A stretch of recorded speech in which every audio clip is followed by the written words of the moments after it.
Good afternoon, good evening, good morning. It is our great honor to welcome so many music professionals and decision makers from around the world joining today's edition of Resetting the Stage. Resetting the Stage is a global online conference series exploring dynamic challenges and opportunities faced by arts sector professionals. Each conversation convenes a diverse group of industry experts, including public officials, managers, presenters, board members, and other decision makers who navigate complex questions and examine the evolving landscape of the future of performance.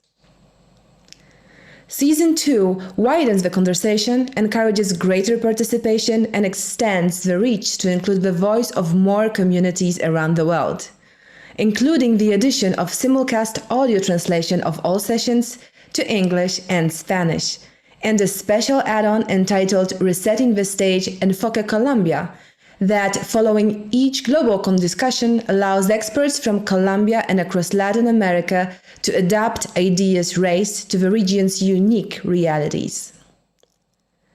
We are thrilled to have you join us today by participating, exchanging, and discussing in these interactive cross-sector and cross-continental conversations to make sense of the performing arts world in transformation.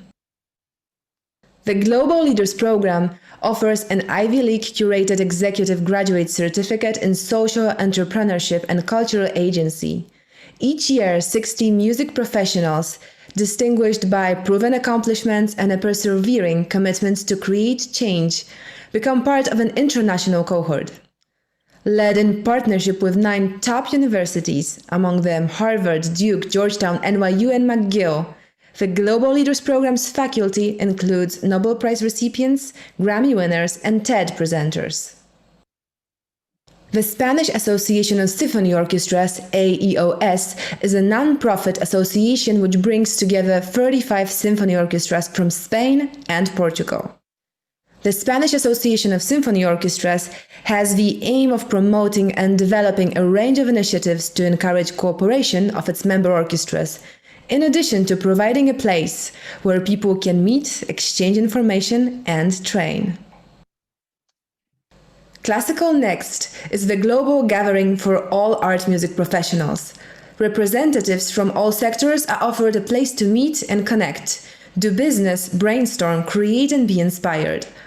Artists, managers, presenters, orchestras, labels, educators, members of the press, and more come together each year at the annual event, as well as online throughout the year. Through its international network of professionals, Classical Next helps the global scene collectively optimize what the art music form is and can be. In addition to designing and implementing Colombia's monetary policy, Banco de la República, Colombia's central bank, runs a 29-city countrywide network of cultural centers, libraries, and archaeological and art museums. The bank hosts Colombia's preeminent annual chamber music season. Its main recital hall is located in Bogotá and is well known for its award-winning architecture, impressive acoustics, and enthusiastic audiences.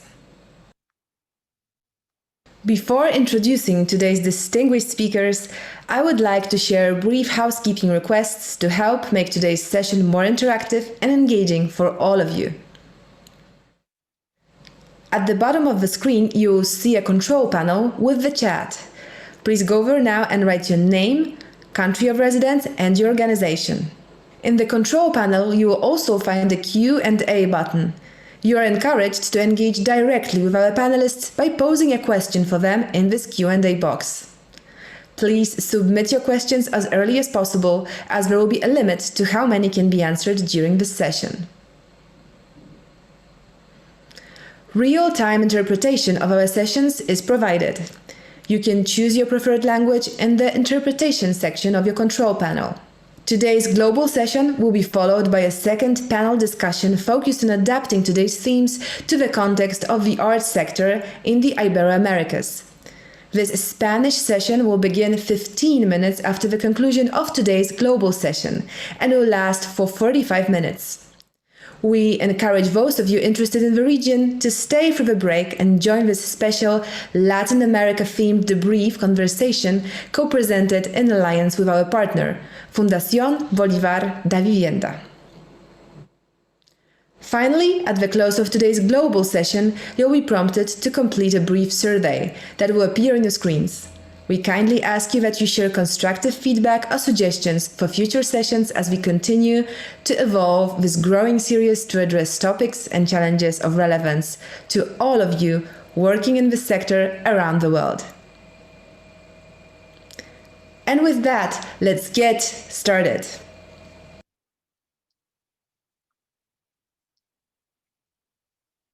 Welcome to today's edition of Resetting the Stage, entitled Discord and Dissonance, Harmony in Unlikely Places.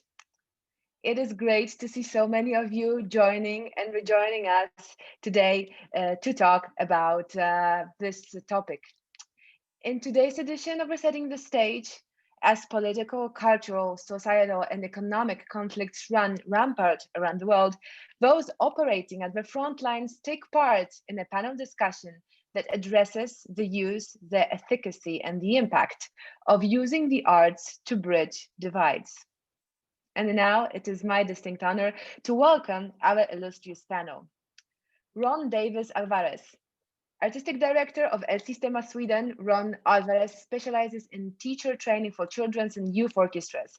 He has given workshops, lectures, and masterclasses on social change through music, rhythm, and harmony worldwide. In 2016, he created the Dream Orchestra in Gothenburg, Sweden, made up of children and young adults, refugees from war and violence in Syria, Afghanistan, Iraq, Iran, Palestine, Kurdistan, Albania. It is aimed to help to integrate into the Swedish society. Every year, he directs Side by Side by El Sistema Sweden, an international music festival. María Claudia Parias, Fundación Nacional Batuta. Journalist and cultural manager, María Claudia Parias is president of Colombia's Fundación Nacional Batuta. She has extensive experience in the field of cultural arts management, including in the implementation of social projects at local, national, and international levels. Formerly, she has served as Director of Regional Promotion at Colombia's Ministry of Culture, as well as General Director of the Philharmonic Orchestra of Bogotá and Director of Cultural Affairs at the Ministry of Foreign Affairs, among many other public roles. Paolo Petrocelli, founder and president of Euro-Mediterranean Music Academy. He's also a co-founder of Opera for Peace and co-founder and honorary president of the Italian Youth Association for UNESCO, the largest youth organization in the UNESCO system, which he served as president from 2014 to 2019. He is Culture and Music Diplomacy Officer of the Permanent Secretariat of the World Summit of Nobel Peace Laureates and Cultural Advisor to Coldplay. Wendy Hassler-Forrest. For the past 13 years, Wendy has worked for Musicians Without Borders, a global organization based in Amsterdam that uses music to bridge divides and heal the wounds of war.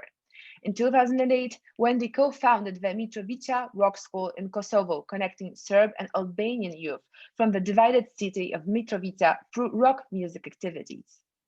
Hyung is a founder and at the Lindenbaum Festival Orchestra. A South Korean violinist, he's a graduate of the Juilliard School of Music. With the hope of creating a joint North and South Korea orchestra, he has organized peace concerts at symbolic places, including the DMZ Independence Gate in Hashima Island. His relentless efforts towards making inter-Korean orchestra is captured in the documentary 9 at 38, which premiered at Tribeca Film Festival in New York. And now, first to begin, it is my pleasure to introduce today's moderator, Lea Suter, to set the stage for where our discussion begins. Secretary General of the UN Association Switzerland, Lea has previously worked as Vice Director of the think tank of the Swiss Forum on Foreign Policy. She launched Peace Prints, following the footprints of peace builders with the goal to tell stories of peace from places of war. She holds degrees in languages and cultural management and has pursued extensive studies in meditation and national dialogue, cultural diplomacy, facilitation methods, videography, journalism, and communication. She is founding president of the Forum for a Culture of Peace. Lea, welcome. Thank you so much for being here, and please take over. Thank you so much, Goshen. I'm extremely excited to be here and very grateful also to be able to hold this conversation with all of you, a very timely and important conversation. Looking at the global context of fragmentation, polarization, of remilitarization also, we urgently need to recultivate some kind of a culture of peace. But how can we do that? While the news tell us a lot about how peace occurs, how war occurs, they hardly ever tell us how peace is being built, how peace is being constructed. This was my motivation to launch Peace Prints, to visit places of war, to tell the stories of those people who succeeded in rebuilding societies torn apart by war. So far, I have been to 11 countries, including places like Iraq, Kosovo, Lebanon, Ukraine, Rwanda, and Korea, that we will also be speaking about today. And what I realize is that very often the activities which are able to reconnect communities after violent conflict are cultural initiatives. This is how I developed a very strong passion to find out how the arts can, or what role the arts can play to contribute to rebuilding peace, or even to prevent violence. So I'm very grateful to be able to explore this question together with our panelists today, and to hear from you about your work and the impact it has on the communities in your regions. One thing that keeps fascinating me about the arts is that it can have an impact on many different levels, meaning that it can be on an economical or social, political level, and also at different stages of a conflict. The idea is now for today's conversation to have the structure of 4 main topics, where we will first speaking about music, the role of music in the prevention of violence. Second, more about the music related to diplomacy, to a governance level. Third, we will be looking at the role of music in post-conflict settings. And last but not least, we will have a look at the important topic of the protection of cultural heritage, especially intangible heritage. So first of all, let's start from the prevention of conflict. What is the particular value of music when it comes to addressing poverty, trauma, and disempowerment? Can music help prevent violence? This is my first question, which I would like to address to Ron, first of all, if you can share your point of view. Hello, everyone. Thank you for this opportunity. I was born in Venezuela, and I come from what the people call humble family, or like a family with non-functional families. In my things, I believe there are families which have hard life workers, and I want to say that I grew up in El Sistema. It's a program with teach music. And with this pedagogical movement that right now is around the world, with the collective music, I have the opportunity to learn a new way of teaching, or a new way of learning as well. I have also opportunity to work in north of Greenland with traumatized kids, and also have the opportunity to work with Africa, and now working with refugees and seeing the poverty in so many countries where I work. I have to say that we all have something in common, and is the vulnerability. We all are vulnerable. I think that in every debate or every conference, when the people ask me how to prevent and how to get the attention of the people, I just think that we have to start always to talk about the difficulties and the difficult of the community, but I just feeling that it's more important when we hear the inspiring part. For example, in Venezuela, just recently, the UN described that in Venezuela is 94% of the population in poverty. And USAHR just say the 79% of 79 million of people is refugees. And then is when it becomes to think, is really music prevent violence?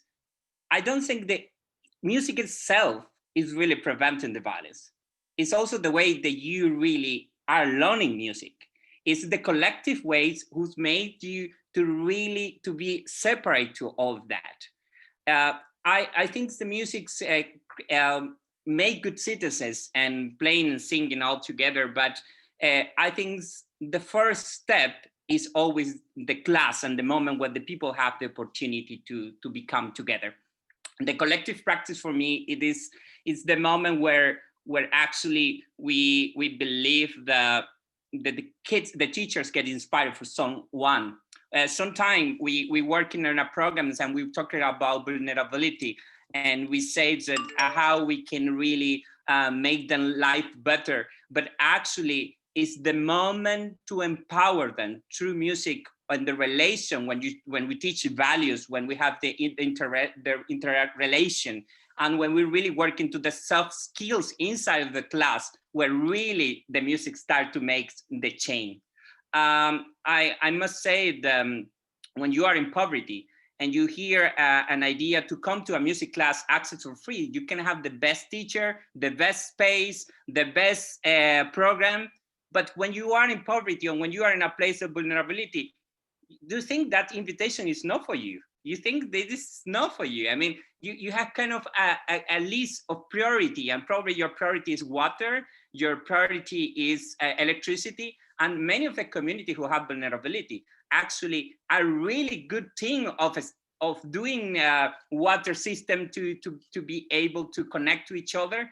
And the teamwork even sometimes working better, but the violence inside home is completely different. It's another thing. So sometimes you go and learn music in a place, but then you go back to your home and the dysfunctional and violence is still there. So I must say that more than music, more than a program, is also the teachers. We really need to put focus into the teachers. Teachers are really the one who can really making this change. Teachers are really the one who, through that, can inspire kids to a music program. And this is something that I remind all my life, because, for example, I have a teacher that I have students that are being in music program, but now they are in jail. So how I can explain that they passed for a music program? So I ask myself, do I did the right work? Do I read the right thing?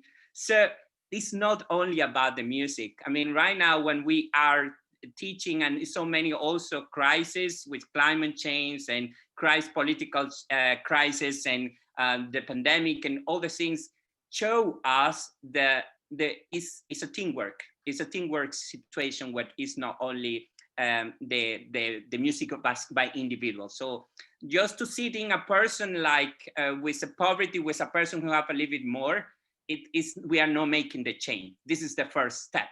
So I think that we really want to prevent violence is the way that we teach music. And that is actually what I must say, the catalyst. I would like to share my life has been changed because I have inspired teachers.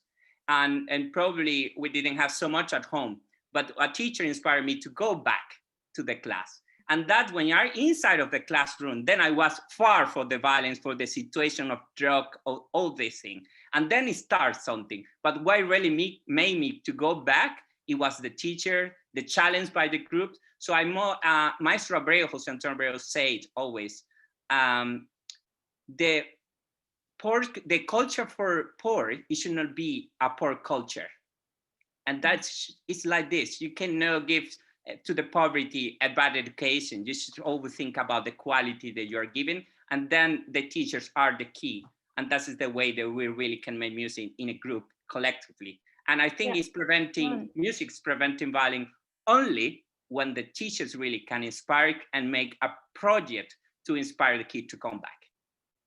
Thank you very much, Ron. You said something interesting also about how to reach people, how to make them feel considered when you invite them to come for the first time or to participate in these programs. Can you maybe just very briefly say how do you manage to reach those who don't feel considered, who think, oh, this is nothing for, let's say, poor people? You normally feel that this is not for you because this is calling. I think one of the things is access, and that's very important, that you feel this accessible, but also that they are speaking the same language. And I'm not talking about the same language of French, or it's more about to understand each other. And sometimes we want to teach music to environments where the poverty or the areas when it's segregation area. We should not go and say, you should play this and you should do this. You have to be a student of that community to be able to learn what is happening in that environment. And in that way, when you become a student, then they really can be part, they can really feel welcome. Otherwise, they will think that this is not for you. Okay, yeah. Thank you very much. Let's stay in your continent with Maria. Could you share a bit from your experience how music, how the arts can prevent violence or not? Yes, hi Lea, hi everyone, and thank you very much for this kind invitation. I completely agree with Ron. Ron, hi, how are you? So nice to meet you. Yeah, we have also detected here in Batuta that the collective practice of music is an issue. And of course, also the teachers. The teachers are the soul of the projects that we lead here in Latin America and that are based in El Sistema of Venezuela. First of all, I would like to point out that Colombia, as you know, has experienced an internal conflict that is considered by various experts as the longest armed confrontation in the contemporary Western Hemisphere. According to the Special Unit for the Attention and the Reparation of Victims, the number of victims amounts to nearly 9 million people. And that is something that is different from Venezuela or from other social realities in Latin America. In this context, the Fundación Nacional Batuta was created 30 years ago, and it was clearly inspired by El Sistema of Venezuela. Maestro Abreu was the advisor of the creation of Batuta, so we like to consider ourselves like the second Sistema of the world. Of course, when the system was created here in Colombia, we had to adapt it to the reality, to the conflict, and to the social and geographical conditions of this space of land. We consider that Batuta helps and contributes to improvement of the quality of life of children. That is very important. It's not only the joy for music or to learn music or how to play an instrument, but it's also a musical training of excellence that is focused on collective practice, as Ron said, and it's implemented from a perspective of social inclusion, rights, and cultural diversity. So these are words that seem to be like very nice words, but when it comes to a mission of an institution of this order, then you have to organize plans and to make that this really happens in the territory or in the grassroots musical centers that we have located over all the country. In this specific context of the armed conflict of Colombia, Batuta developed in conjunction with the Minister of Culture a very important project that is called Music for Reconciliation. This project is an initial music training and also a psychosocial care program. So we combined both strategies, the teaching, learning of music, and the psychosocial care for these children and youngsters that are affected by the conflict and that are living in conditions of high social vulnerability. The project reaches annually an average of 18,000 persons in 131 music centers that are located in the 32 states or departments of Colombia. And from our perspective and point of view, clearly contributes to the improvement of the quality of life, as I said, and also the promotion of cultural rights, because when you, as Ron was saying, when you give the kids the opportunity to understand and to get in contact with the arts language, then you are also guaranteeing the cultural rights. Of course, in our case, Ron and Lea, it is very important the social and the emotional recovery of the participants, because we're talking of kids that are direct victims of a very hard conflict, armed conflict in Colombia. We have demonstrated that the value of music in circumstances of this extreme poverty that you were talking about, Ron, and other conditions caused specifically in Colombia by the conflict, such as, for example, displacement, because most of our victims are displaced people. They have to move from one town to another in very hard conditions. And So we find that there are like consequences of music teaching that are related with personal, personal dimension of the human being, but also the interpersonal dimension, no? So in the personal dimension, the research and the investigations that we have been doing here says that collective music practice improves self-esteem first. The perception of happiness increases. The emotional regulation is produced. Self-care is also increases. School performance improves. Emotional problems are overcome, and the sense of responsibility heightens. And in the interpersonal dimension, which we think is very important, it has been detected that these interventions, these collective practice of music generate values for coexistence, communication skills, expansion of social networks, and the improvement of the quality of the interaction with the family. And that is very important. So yes, Ron, it's collective practice, is the genius of Maestro Abreu, taking part of all these movements in the world, but it's also like the importance of the music language and the music way to understand life. So that's what we have been detecting here in Colombia, Lea. Thank you so much, Maria. Wendy, can I invite you to share a bit of your context and what your answer would be to this question, how and if music can help prevent violence? Yeah, thank you, Lea. Yes, so I work in Mitrovica, which is a city in northern Kosovo, which has been ethnically divided since the Kosovo War, which means just very rigidly, the ethnic Serb population lives on one side of the city and the ethnic Albanian population lives on the other side. They speak different languages. There are a lot of the systems, education systems and things are parallel. So in a sense, it can feel like almost two entirely different countries, but in one not very big city. So in that context, we have set up a rock music school to bring together young people from the two sides through music education.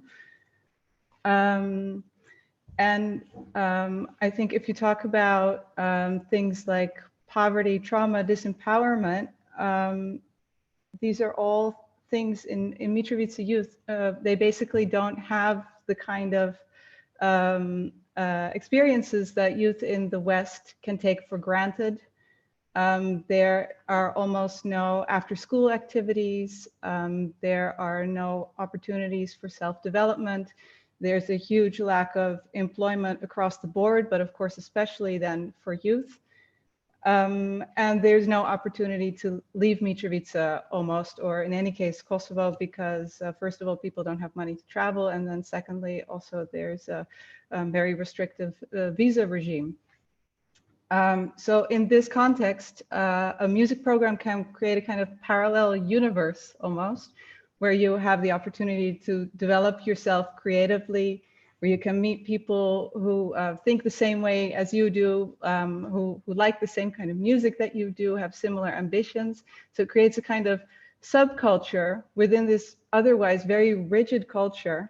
And it opens also the doors. A lot of our kids have traveled because they were able to tour with their bands, or they, even if it's only to a neighboring country, you have the opportunity to meet all kinds of people that you wouldn't otherwise meet in this very isolated environment. In terms of empowerment, we've always really tried to create opportunities within the program for people to develop professionally. So we've had traineeships where students that we recognize a kind of talent in, they can work as assistant teachers or as organizers. So at this point, more than half of our teachers and staff are people who started as participants and grew within the program and are now both the leaders of the program, local leaders, and some of our most effective teachers are former participants themselves. In terms of music preventing violence, I would say that in Mitrovica, violence is a function of other things. It's a function of the ethnic divide. It's a function of a lack of perspective, and maybe also of the consistent focus on ethnic identity as a primary characteristic. So then again, if you create a different kind of environment where your creative individual identity is at the forefront, and then also you have opportunities, you're traveling, you're meeting new people, it reduces the motivation to radicalize or maybe to join a street gang. There is also a problem with organized crime in Mitrovica. And just more generally, you have the opportunity to experiment with a different kind of life than that you would otherwise have. And then just to add, I think that the impact is broader than only the kids who participate in the program, because music is a shared experience. So we have concerts and we have these spaces which have like kind of youth centers inside. So a lot of participants, they invite their friends. A lot of kids come as audience, and because now we are able to organize multi-ethnic concerts, even in Mitrovica itself. I mean, now until the pandemic, but until recently, it has a much bigger ripple effect than only the kids who themselves participate in the program. Thank you so much, Wendy. This was wonderful to be able to follow you in this work in a very difficult region also. I hear from all three of you a lot of courage in that you need to be able to do these projects and the inspiration also one can feel when listening to what you tell and the importance it has for you. That's very beautiful to know that people like you are working on these topics out there. Let us move to the second topic also, because time is a bit limited. I unfortunately have to bid a bit of the pushing from one topic to another. The second topic, if you remember, was to focus on the role of diplomacy, or the relation between the arts and the state level. So when it comes to solving violent conflict, diplomats and international organizations play a major role. And I would be interested to understand what impact music can have on the state level, how governments can include the arts to improve or even rebuild relations with other governments. And one thing that is a question that comes back to me very regularly is very often cultural diplomacy is accused of being state propaganda. And thereby it loses legitimacy, and it cannot no longer play this role of an independent and authentic player. So how do you deal with that? Did you have this kind of situation where people did no longer take your artwork serious because it was related to diplomacy, because it was too close maybe to the state or the governmental player? This question, this topic, I would like to discuss with Paolo and Hyung. I would first give the word to Paolo. Thank you, Lea. Hello, everyone. Buenos dias. Ciao from Rome, Italy. Hi. Hello to also all the participants that are listening and watching to us. Well, this is a big question, and you know, my simple answer is the following. Cultural diplomacy is actually very, very strong opportunity that we have as managers, as artists, as citizens. Of course, if we think at cultural diplomacy as the concert for peace, or an initiative that use music to promote freedom or human rights, well, this is not exactly what I actually think cultural diplomacy is. Those are actually events. And most of the time, we make a confusion between cultural diplomacy and events for the promotion of peace, of interaction between different cultures, for facilitating, communication and interaction between different cultures and people and countries. Those are events. cultural diplomacy is not about events. It's not about, you know, concert. It's not about workshops.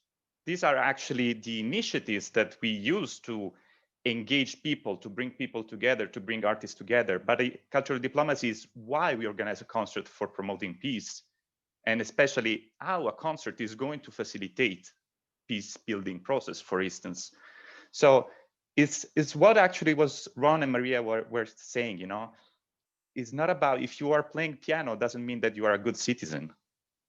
I know a lot of great musicians that are not good citizens, to be honest with you. And it's not like if you're going to play a piece of Bach that you're going to change the world, unfortunately. So it's very interesting what Ron was saying about, you know, it's about the teachers, because it's not just about teaching how to play the piano, the violin, is how to use the piano and the violin to make a positive impact in your country, in your community, in the world.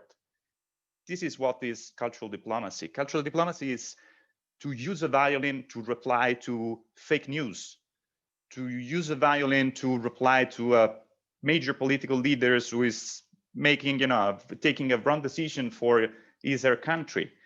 Is again, how you're going to reply to a political statement with a piece of music. Well, again, it's about the process. It's not just about playing a piece of music. Just yesterday, we celebrated 40 years of the anniversary of the death of John Lennon. And I was thinking, no, well, this amazing program is called Global Leader Programs, where definitely John Lennon was a global leader. And he realized that after a while, actually. At the very beginning with Beatles, he was an amazing, one of the most successful musicians, but he was not a leader. He became a leader when he realized that he could use music, even without playing music, to change the world. What I'm saying that cultural diplomacy is a way of being an active citizen when you are a painter, musician, a writer, a poet. So when you are an artist, a musician, it's not just about being an artist. You also have to be a citizen. You have to be an active citizen.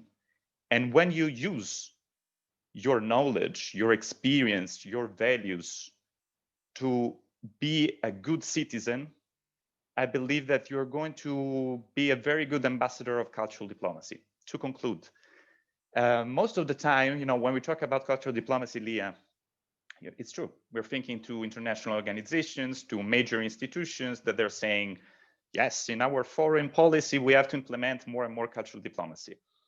I'm actually happy to hear that from major institutions and governments.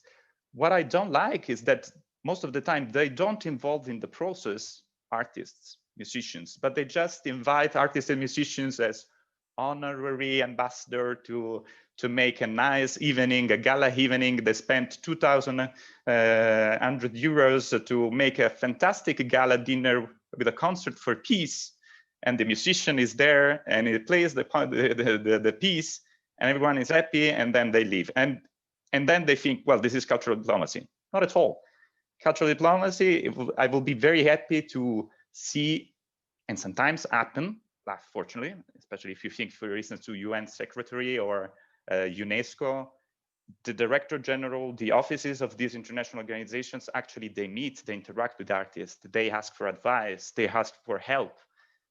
Of course, sometimes help to raise funds, but most of the time also help to communicate, not only through a song. We see more and more major artists, singers that they don't play music in front of an audience, but they talk, because they created this relationship of trust with the people. People trust them as artists, so they are ready also to listen to them. And international organizations, sometimes they use this opportunity to communicate through artists to the world, to the public opinion. So but in the moment, cultural diplomacy, Paolo, in the moment when you know that this artist is paid by the government, do you still believe that the communication still works? Because then I think when the audience knows that, Lea, I don't think this is true. There is no government who pays. Maybe in some countries where you don't have democracy, but it's the problem of the country. It's not a problem of the artist. It's not a problem of cultural diplomacy. I never heard in Europe of a government paying a famous band to be their own, let's say, ambassador. This is happening, unfortunately, in countries where you don't have democracy. And when, of course, you know, certain leaders, if not dictators, they use also artists to influence the public opinion. This is not happening when you have democracy. So again, it's all about democracy, and the artists who have right now today the strongest voices, they are fighting all the time for democracy. They're fighting all the time for human rights. If you think to US, we don't want to get too much into politics now, but over the last 5 years, we saw the majority of the artistic community raising their voice against the government. Yeah, thank you, Paolo. We will have to go to give some time also to Hyung to answer to this question, although there would be many aspects you mentioned which we could go deeper and further develop. Please, Hyung. I'll make it very short. I live in Seoul, Korea, South Korea, and I'm a violinist. And this year marks the 70th anniversary of the Korean War, which happened in 1950. And of course, the UN, United Nations, including US soldiers, they came to our country, especially to save, for South Korean people under the attack from North Korea.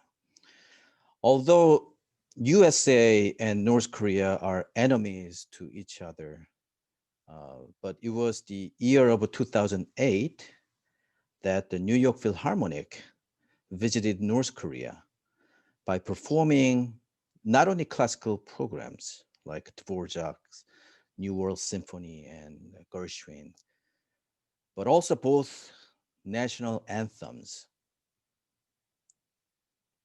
It was certainly music that connected people, at least by listening the enemy's national anthems, which is, of course, it's impossible to do that through usual diplomatic ways.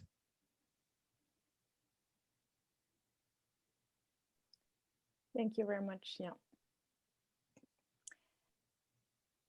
Now let's go to our next big topic, where we will have a closer look at post-conflict settings. So seeing how or if or under which conditions music can play a role when in the situation where war is over or violent conflict is over.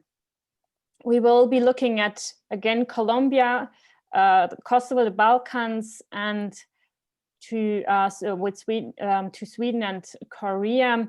I would suggest that first, Maria and Wendy and Hyung, you could speak about post-conflict settings, and then Ron, you could share your experience more specifically about the relations between refugees and the host communities.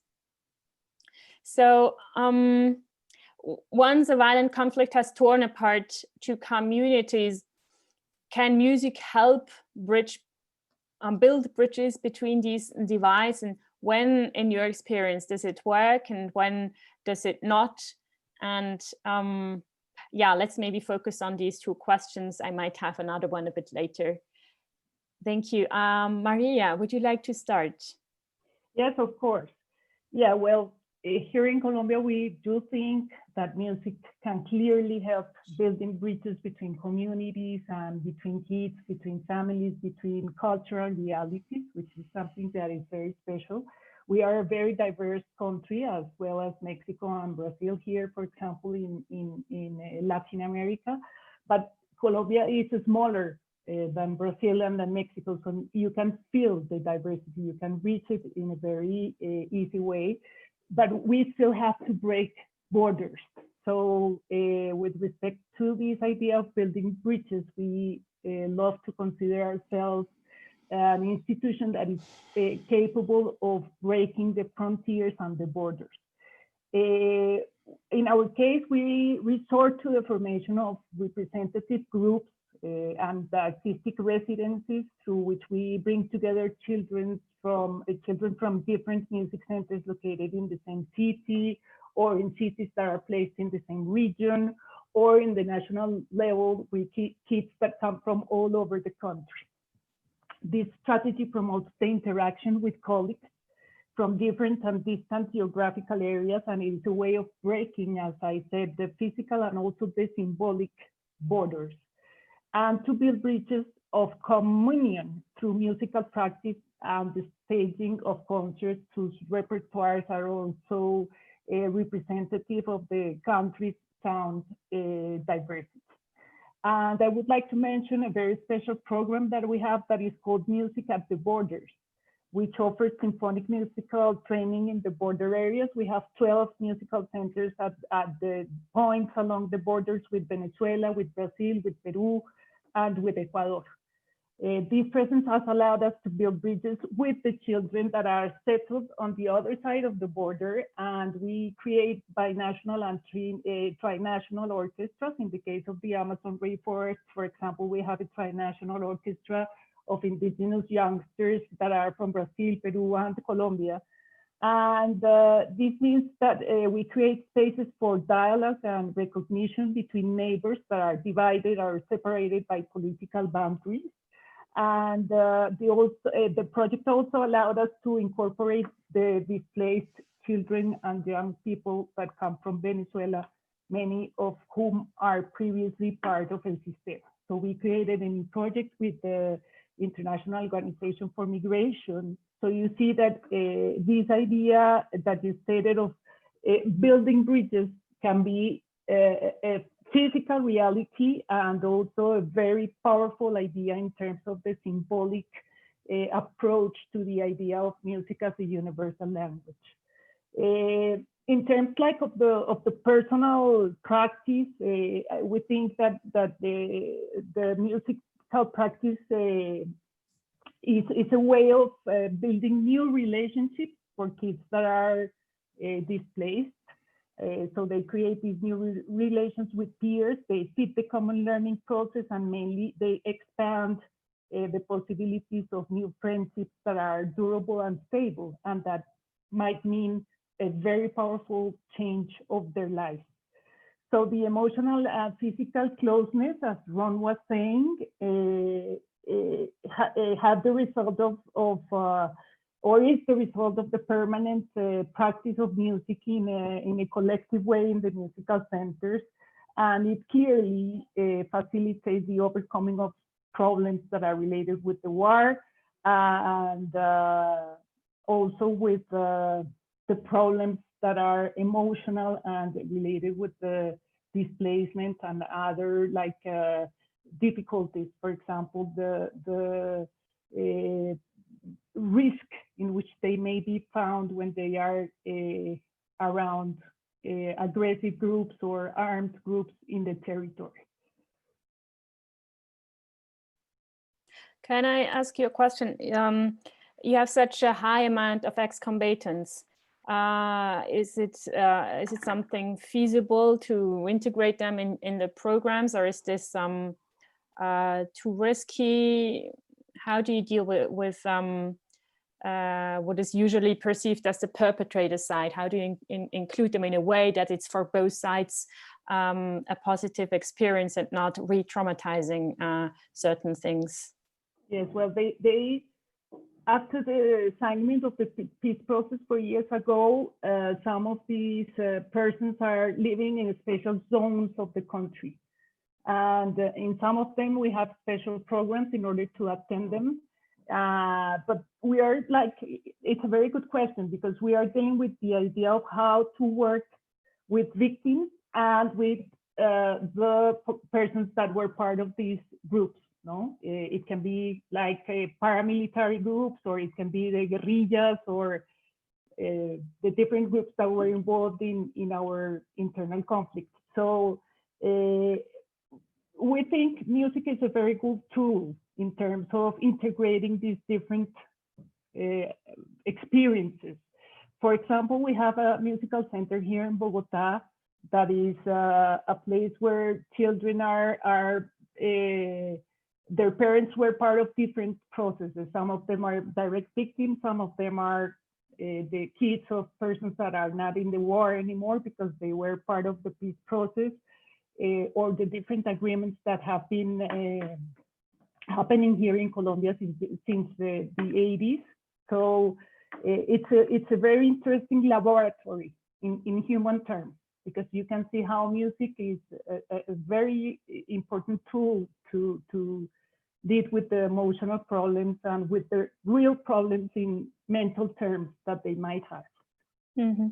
Yeah, thank you so much. Wendy, can I give the floor to you to elaborate on this question, how to rebuild communities? You're in a very working in an area where there are very clear fronts, also very clear divides, physical divides, and how you deal with that on a daily basis, also to cross these divides and to keep safe and keep your participants safe too. Yeah, as you said, I mean, our goal, our reason for existence is basically to build bridges between communities. And I think several of the panel members have already stressed that the manner in which you organize these music activities is crucial. It's not music in itself, it's how you apply it and how you teach. And that is definitely also the case for us. In addition to that, I think there are some other factors I think that we can pinpoint that have made the program effective. One is the genre. Many people don't know this, but in the 90s, during the start of the rise of nationalism and the wars in the Balkans, music played a very destructive role. There was a new music genre called turbo folk, which encouraged nationalism, and every ethnic group had its own kind of version of it, which became hugely popular. And Yugoslavia had a very strong kind of pop, rock, punk culture previously, which was completely marginalized during the rise of nationalism. So zooming in on that genre, which was also kind of seen as the genre both of nostalgia for what had been before everything fell apart, and also of kind of the progressive part of population and of young people, of course, that made it possible to kind of create a kind of place where people felt that they could come together on equal terms from the two different communities. Then I think also for us, what has been really crucial, and I hear this also from other panelists, is just being there year after year and every day, having just consistent activities. You can see a lot of these little projects that do like a 1 week summer camp or like a concert or a little thing. And I don't think that these have a lot of impact. I do think that they create a lot of cynicism in any case in Kosovo, because they are seen not as really investing in the community, but more investing in the NGO community. So they're seen as self-serving. So for us, like being there just as a school that actually had a quality program that built a lot of trust with parents and with just the community in general.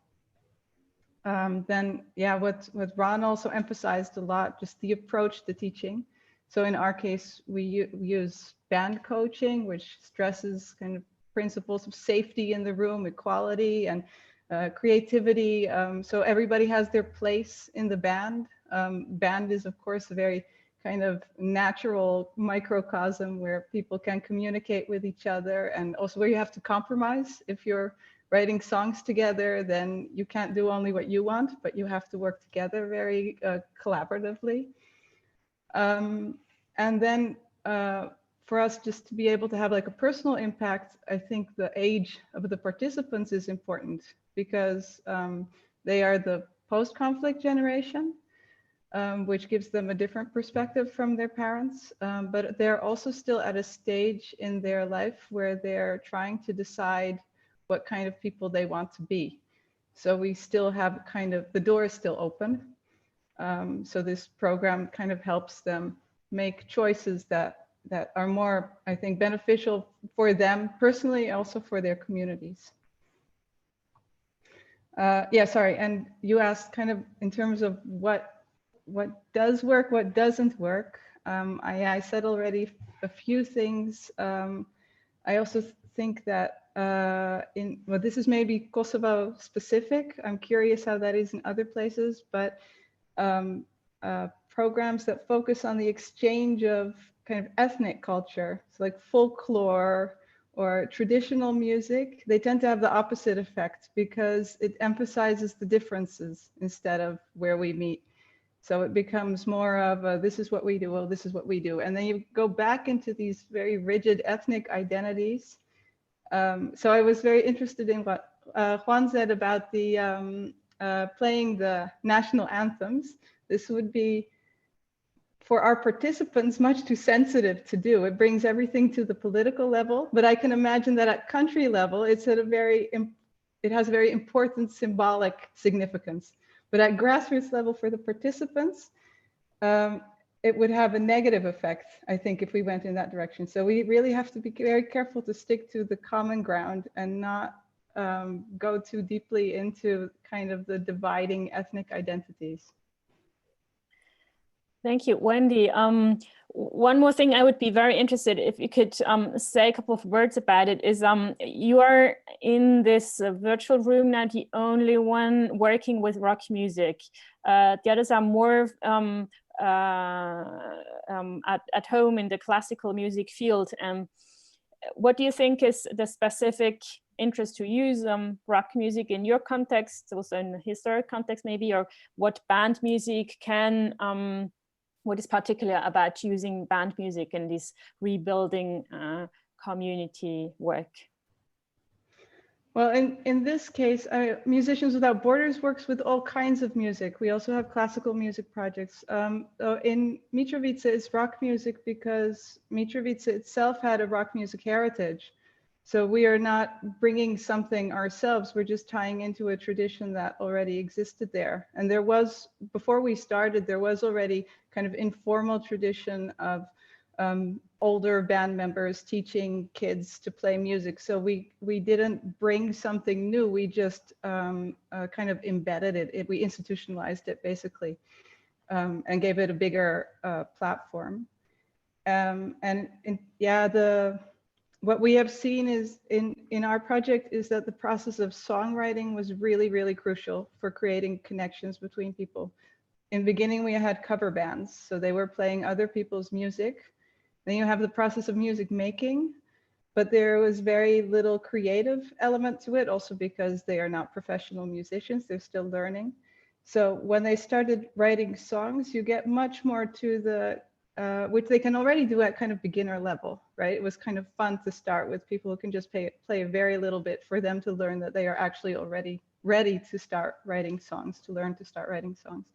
So that process gave just much more depth, and we think it's because they need to, it gives them a way, a kind of a language of negotiating differences which are not about their cultural differences or their ethnic differences.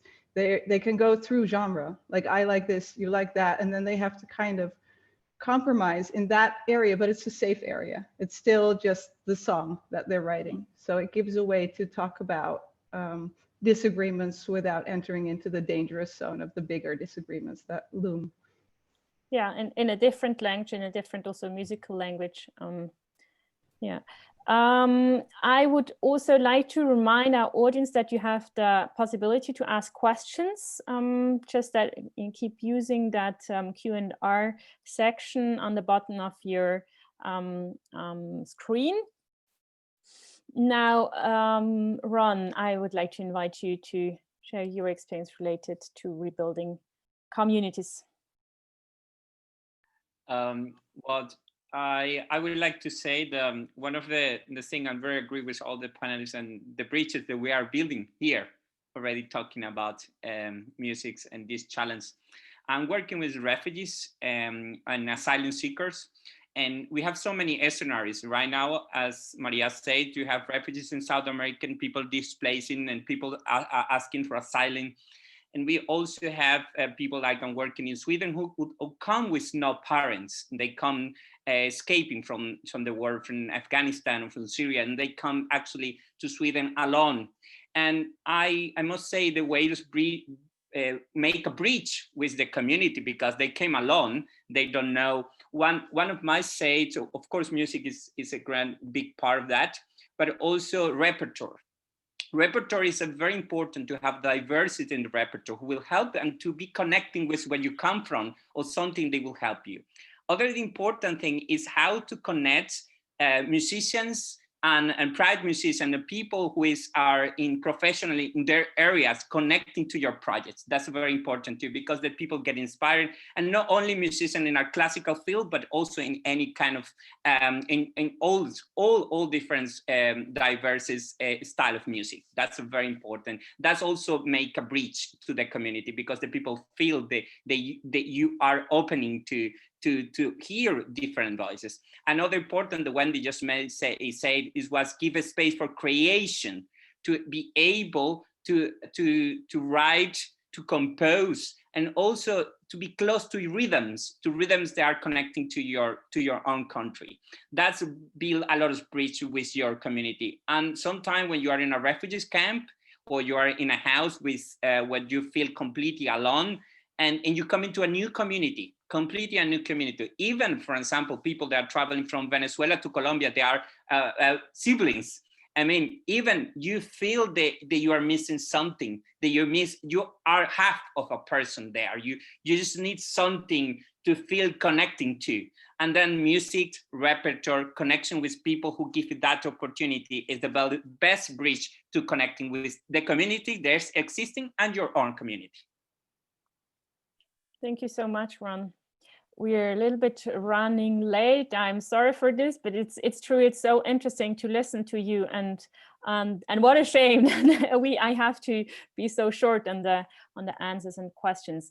Hyung, would you like to say a couple of words about the case in North and South Korea?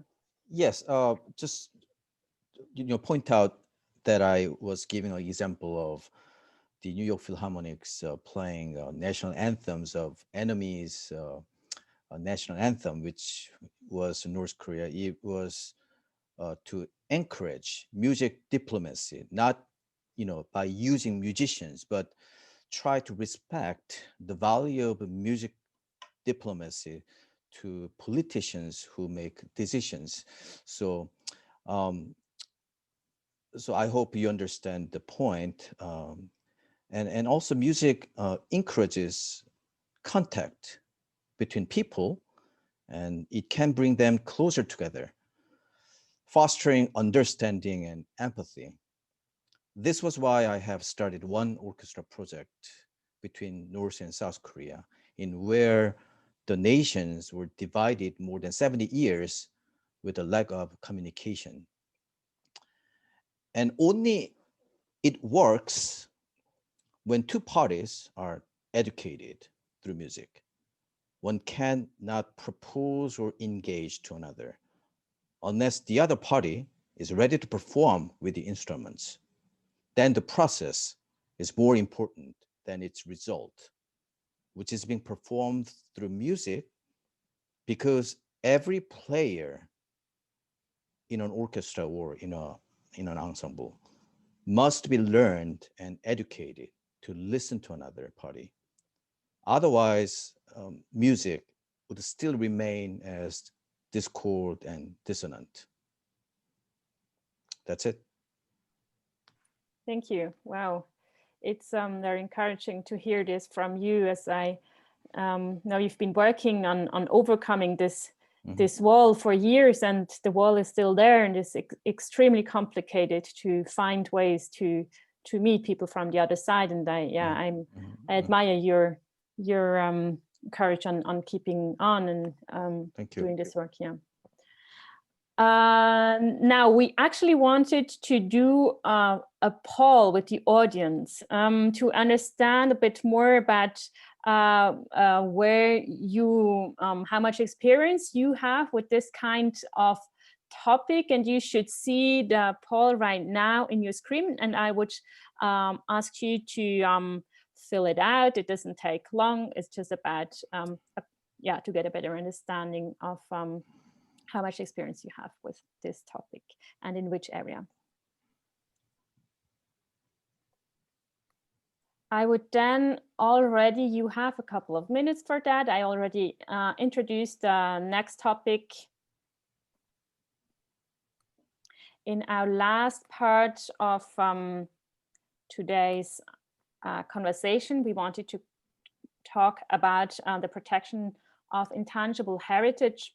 Paolo, you work for UNESCO among others, and one of the devastating consequences of war is the loss of cultural heritage, in particular in regions where there is a strong tradition or that cultural heritage is transmitted orally. So when a community is disseminated through war, there is a big risk that the cultural history is also lost forever. So I'm wondering what experience you have, what knowledge you can share with us, how, what ways there exists, how this intangible heritage can be better protected. And intangible heritage in UNESCO language means all the not physical heritage, right? Cultural heritage. Correct. Well, this is another very complex question to answer in a few minutes, but I'll do my best. So I'm sorry for that. definitely, you know, with what is heritage? You know, heritage, of course, is tangible and intangible by the definition of UNESCO. So with tangible, we define an historical monument, an archaeological venue, so something, or a natural landscape, so something very, very physical, which is a value not only for the city, the country where this tangible heritage is, but as a value for the entire humanity. And the same UNESCO is saying, and when I say UNESCO, I mean humanity, because UNESCO is not an organization which has nothing to do with us. UNESCO is United Nations Organization for Education, Culture, and Science. So it's us. Because sometimes we think to international organization, okay, it's someone else who is talking for me. No, it's humanity that got together and they said, well, maybe we should define tangible heritage and intangible heritage. And tangible heritage is everything that has such a kind of, you know, importance, but of course is not there. You can't touch it, but you can feel it, you can listen to it, you can't read it about it. And so we may say that, you know, with intangible heritage, we refer to music, of course, to languages, dialects, traditions, etc., etc. So everything that is part of the identity of humanity, and if most of the time we actually created it, it's humanity that created most of its intangible heritages, if not all its intangible heritage. While we haven't created all our tangible heritage. Yes, we created the Colosseum here in my city, but we haven't created mountains, for instance. So intangible heritage is really about us, who we are. And it's about us during centuries, during millennia, you know? So of course, it's about our history, it's about our past, but it's also about our present and our future. And this is what I would like to focus in a few minutes. So definitely, yes, UNESCO and many other organizations are focusing a lot on preserving the heritage of the past. But our effort, especially from the cultural sector, let's say, so from people like us who are working on the field day after day, what we can do beside protecting the heritage of the past? Well, I think that we have to work on 3-4 key actions. One is to connect always the heritage of the past, tangible or intangible, with the present and project it into the future. I live in a country, Italy. Every day when I leave my place, you know, I have cultural heritage everywhere, okay? And it's nice, but it's also responsibility.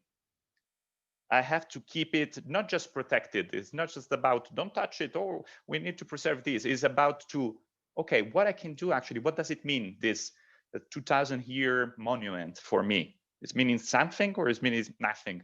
So we have to find the connection. And sometimes it's difficult to find this connection between the past and the present. And especially it's even more difficult to project the past into the future. So also our works, also all our activities that we are talking here today, sometimes help to create this connection between heritage, present people, and future generations. Let me conclude by saying intangible heritage is something also that we have to produce and to create. what is the heritage of the new generations? Are we creating some cultural heritage? Yes, the answer is yes. Netflix is part of our heritage, and I'm not saying bad or good. It's part of our heritage. The new songs that many young bands and musicians all over the place are writing and composing, it's part of our heritage. Now, these songs, these movie series, etc., they will be existing in the next 10, 20, 100, 300 years. We don't know. What we know right now is that for sure, for instance, a piece of Bach, we're still listening today. We're still playing today. We're still watching a movie from Charlie Chaplin.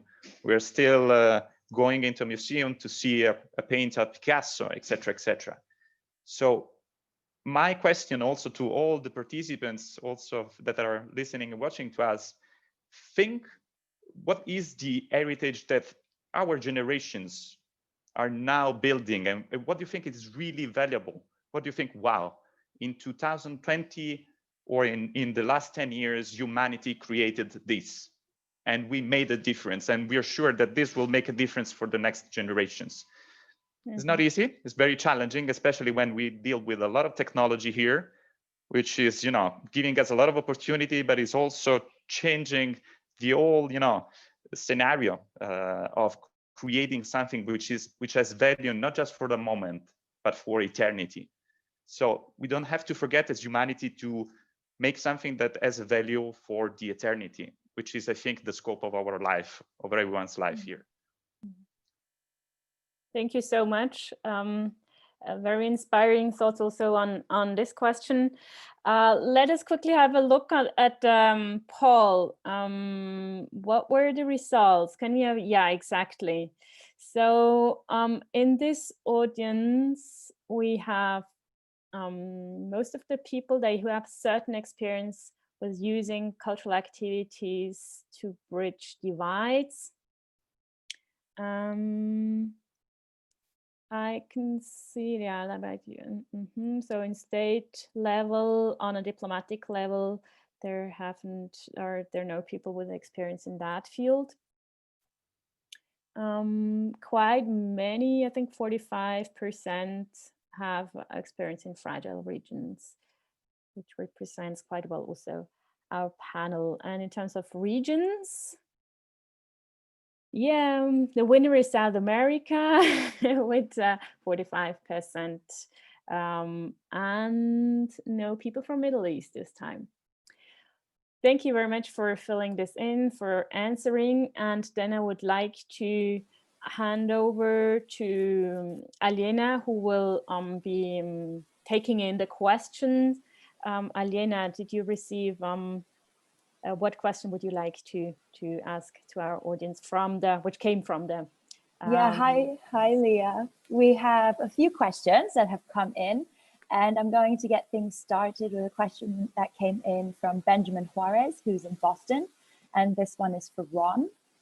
When building the kind of initiative you've developed in Greenland and Sweden, is it more important to start small, getting two individuals to work together well first, or would you advise to target larger groups of participants from the beginning? That's a good question. Actually, when I came to Greenland, for example, I didn't speak English at all. I was just speaking Spanish from Venezuela, and I came and I remember that I started to work with our orphanage, where it's a traumatized kids in with abuse situation. And I remember that they say, Ron, you have to teach one by one, because they probably, probably will be the best way.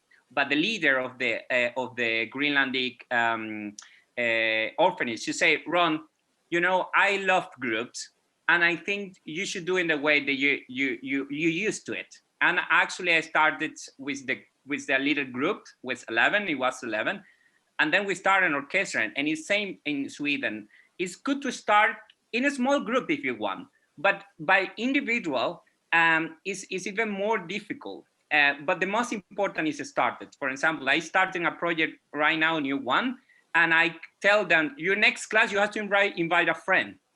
And in that way, every week is growing and growing and growing by the friends of each other.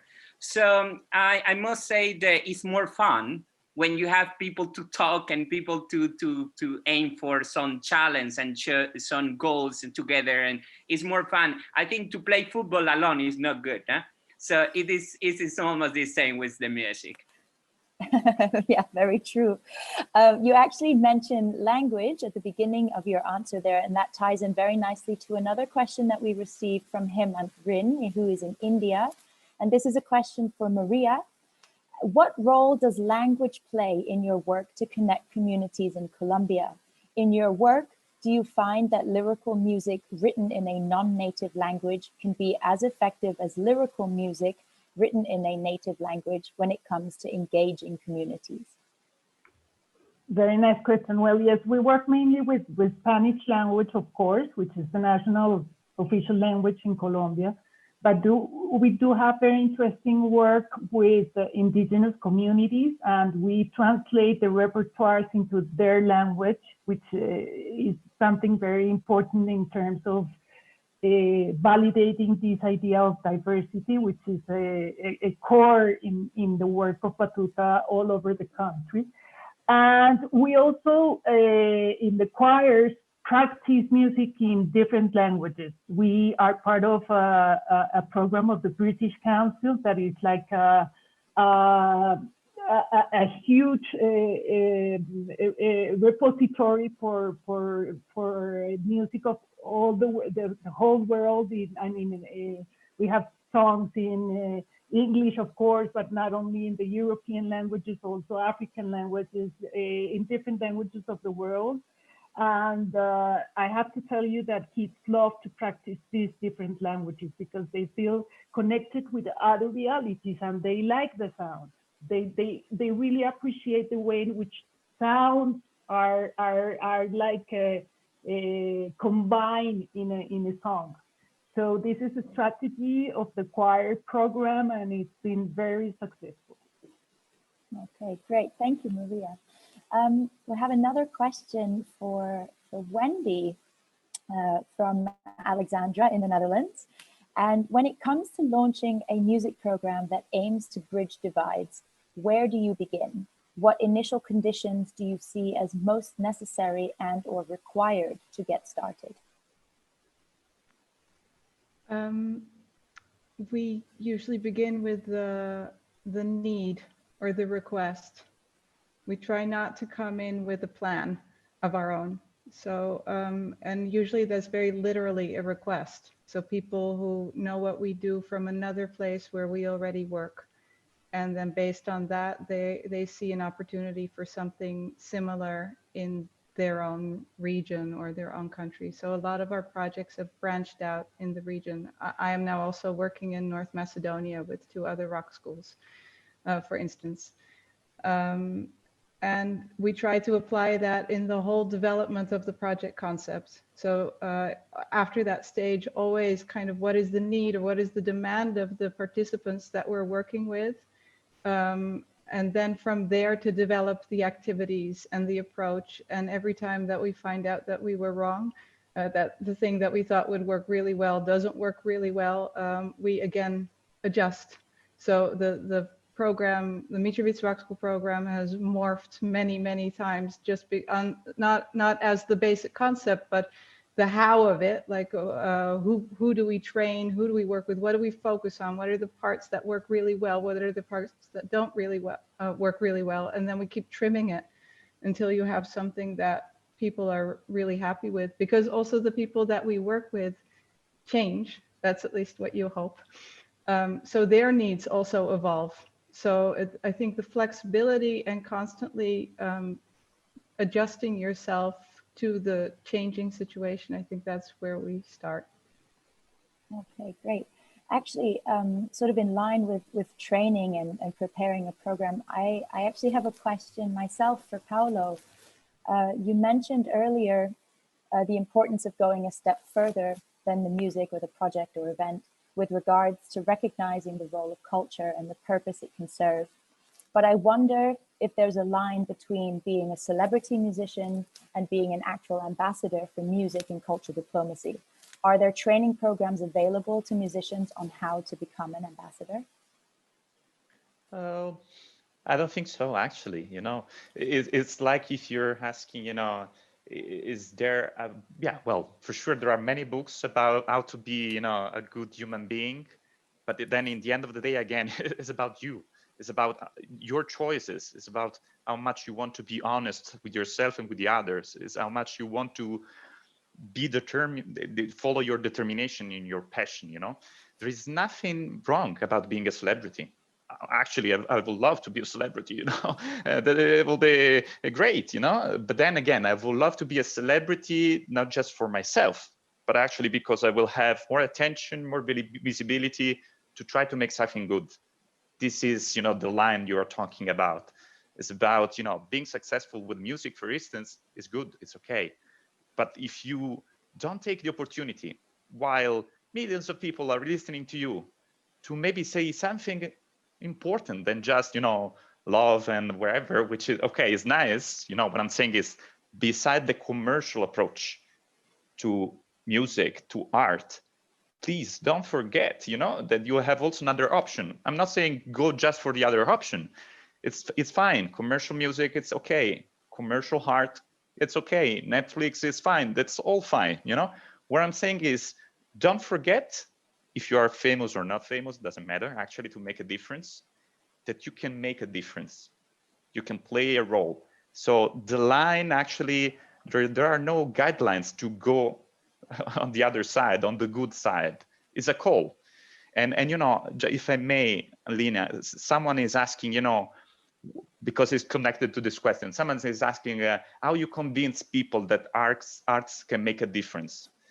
You don't have to convince them. If you think to convince people, please listen to me, music is good, music can make a difference, this is not what you have to do. Just do it. It's like when you try to write down a successful song. If you start from this with this scope, it's going to be impossible. If it comes from your heart, you have a very good chance that it's going to make an impact on people. It's the same for projects. If you think, well, I built this project because I want to make a difference, you're building a project because you feel a need. You see a need and you think, oh, with this project, maybe I can give an answer to this need. I can resolve this need. Yeah, great. No, thank you for addressing that. And thank you also to Eric Booth for asking that question. I also have a question here for Hyung. How do you get approval or permission to perform in places of conflict? Could you tell us a little bit about the process of organizing a concert in a place like the DMZ or in other zones where conflict is prevalent? Well, thank you for that question. In my case, I have been trying to convince two Korean governments for 10 years since 2009, because it requires official governmental approvals from both North and South Korea in order to meet with the North Korean. And finally, this effort have made a joint concert between two Koreas in Shanghai and Stockholm last year. But we had a difficult time when North Korea launched the missiles. And it was right after our first rehearsal with the orchestra. And everyone at the time thought the joint concert would be canceled. However, it was the North Korean singer who tried to convince her government to finish our concert.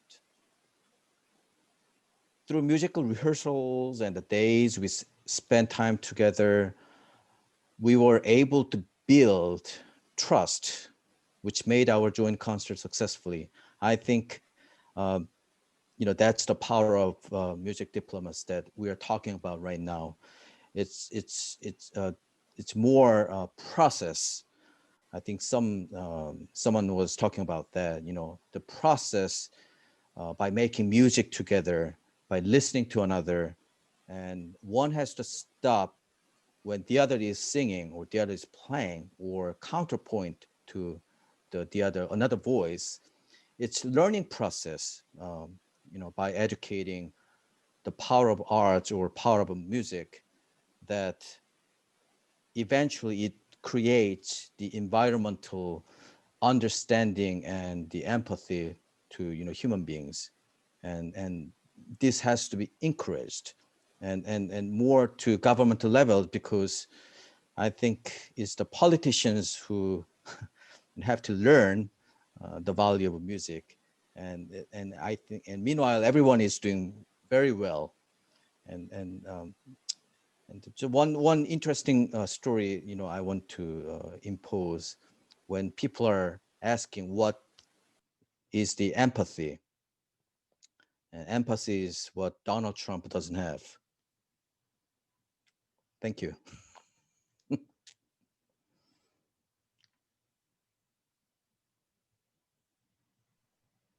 Elena, are you still coming back with questions?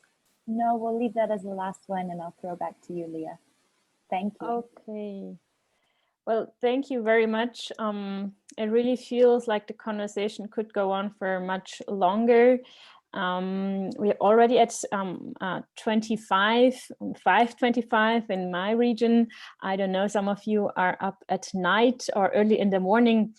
I would like to close this session here with 2 more questions, or with one comment from my side. I think many of the things which were said inspired me a lot, and one of the things I will which keeps me thinking is the topic of the connection between the arts and activism. So that arts by itself, I think it came up in many of your statements, by itself does not make a change, and it's much more the intention, how the arts is being used, that can have an impact, and which also leads over to the thought of Paolo of following more a call or something, not to be not to try too much to convince others, but just to follow the maybe what you feel is the right thing.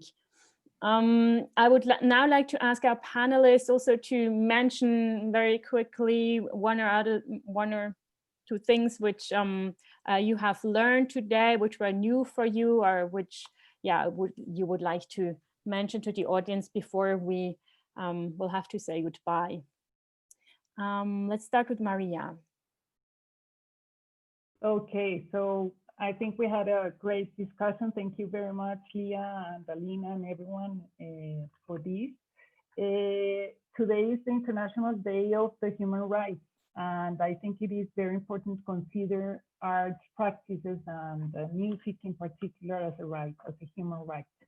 The European Agenda for Music states that shaping society, that music has a very special role in shaping society because it's a powerful driver for personal and societal growth. Music can play an important role in society for identity, inclusion, and the furthering of all democratic principles.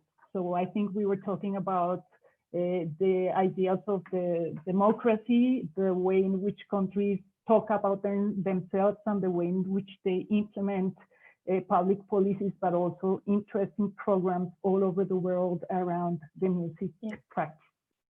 Thank you, Maria. Unfortunately, we are very short of time. Can I ask all of you to be be very brief in your statement? Paolo, what would be your sentence?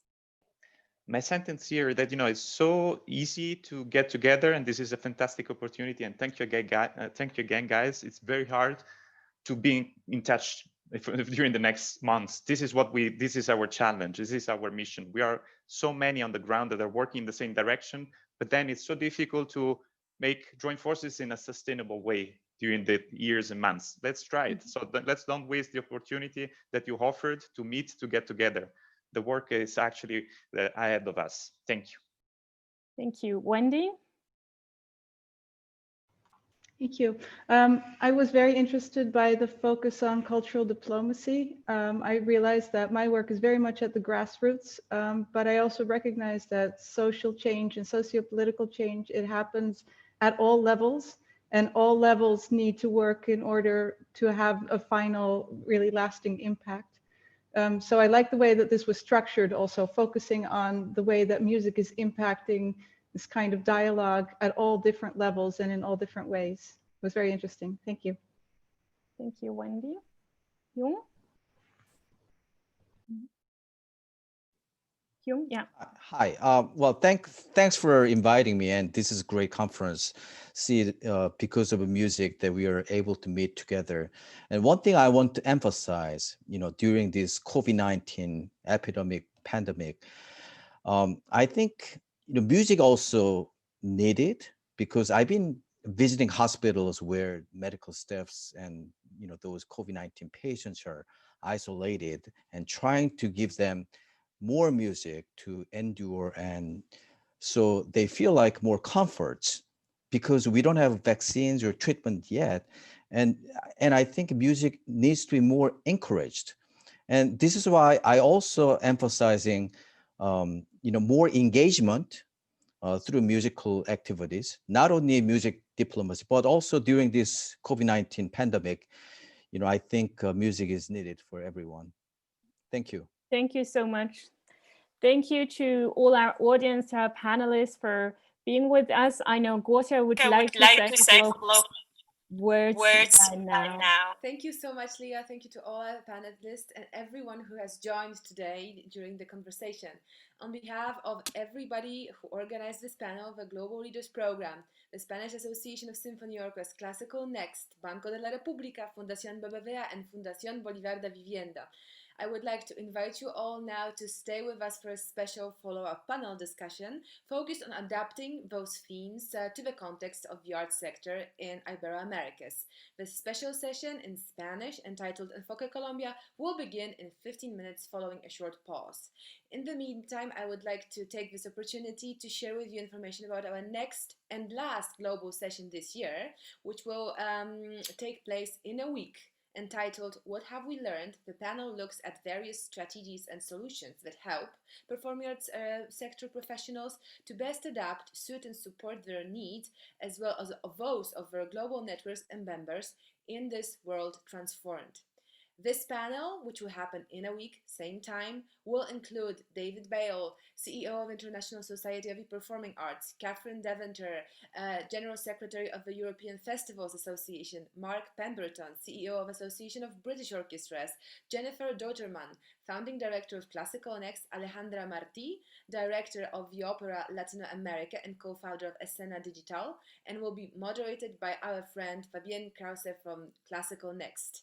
Please mind, this session occurs exactly at the same time on December 17. And now I would like to conclude by saying once again huge thank you to our exceptional panel, Ron, Maria, Paolo, Wendy, Hyung, Joon, and on behalf of everybody who is tuning in today, thank you to Lea for your vision and leadership in moderating this fruitful session, and of course our colleague Adriana for your help moderating the Q&A. Special thanks to everybody who joined from around the world. Have a good afternoon, good evening, good rest of the day, stay safe and healthy, and now we will go to the short pause prior to the Enfoque Colombia, which will start in 15 minutes. Thank you so much.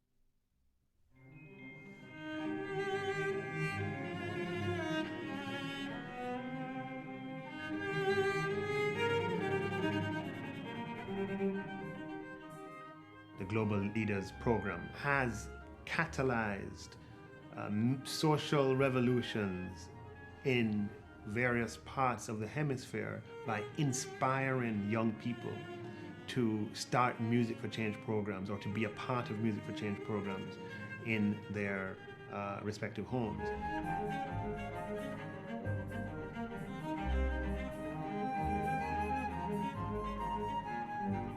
Through the scores of young people who participate in the Global Leaders Program and are exposed to the opportunities that exist for this kind of work in countries in our hemisphere. The Global Leaders Program is transforming lives in many countries around the hemisphere.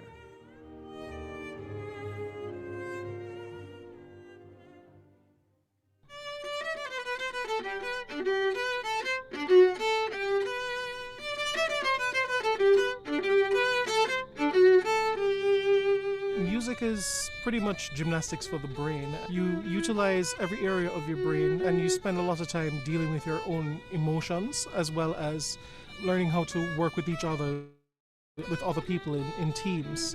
And so it's natural that you then grow into almost like a family and want to help the other person because you know if they make a mistake, you're also making a mistake as well.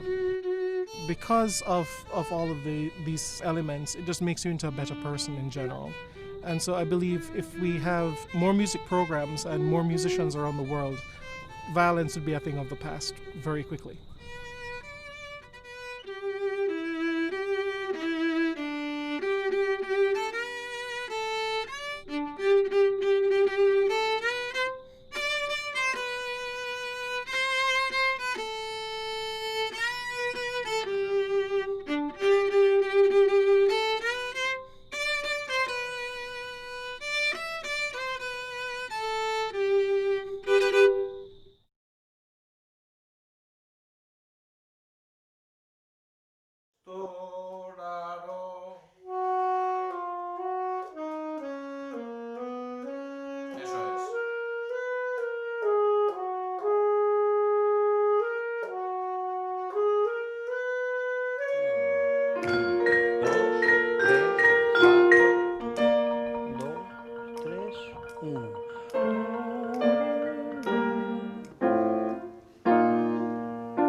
Mosaico surge en el seno de la Asociación de Orquestas por una necesidad que teníamos de no solo de hacer algo conjunto que nos diera algo de visibilidad, sino de mostrar todo ese trabajo que hacemos, de todo nuestro compromiso que tenemos con la sociedad y demostrar de qué manera estamos intentando devolver a la sociedad una parte de lo que la sociedad nos da. 1, 2, 3, 4, 5... Però jo crec que tenen que ser curtes, perquè són corchetes, ¿no? Pam, pam, pam. Eso sí. Bueno, el proyecto Mosaico de Sonidos para nosotros ha significado pues un sueño hecho realidad, porque siempre estamos deseando encontrarnos en espacios compartidos donde las personas son personas, tienen sus capacidades y las ponen encima de la mesa, ¿no?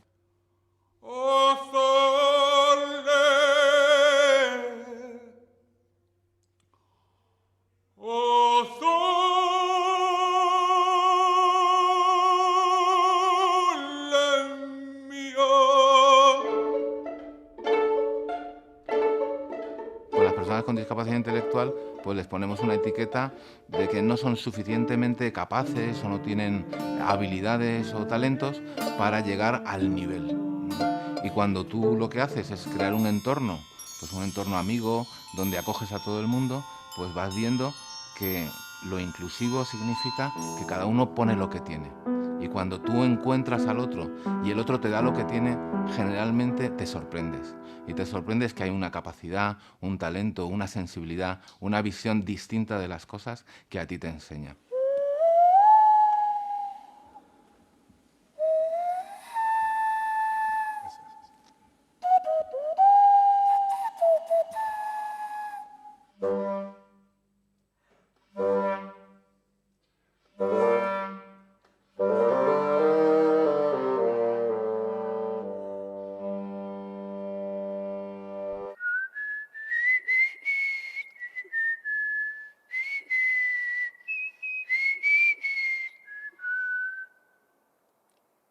Jo, eres un artista.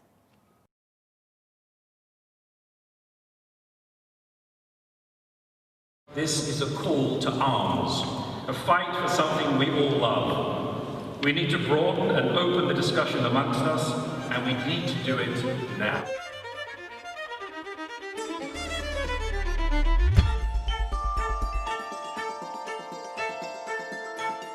This is not a conference once a year. This is a movement. Of course, this is an era of fast communication, but just being able to sit together with somebody and have a conversation face to face, I think that human connection is something that is extremely valuable. There's nothing like being together or being able to listen to each other. That's where some of our greatest ideas get sparked.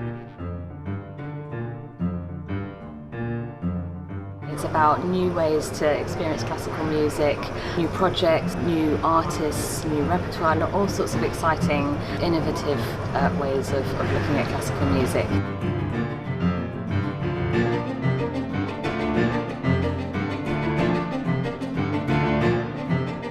Classical Next as a nexus, heart, where everyone from all over the world who's doing something relevant to classical music come together in one point and then get together and to reignite that passion and to refuel again.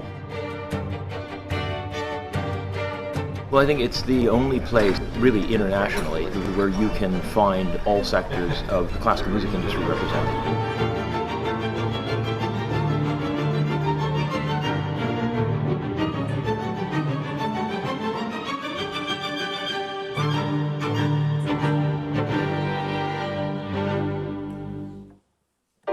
I think the more globally connected we become, the better music we'll make.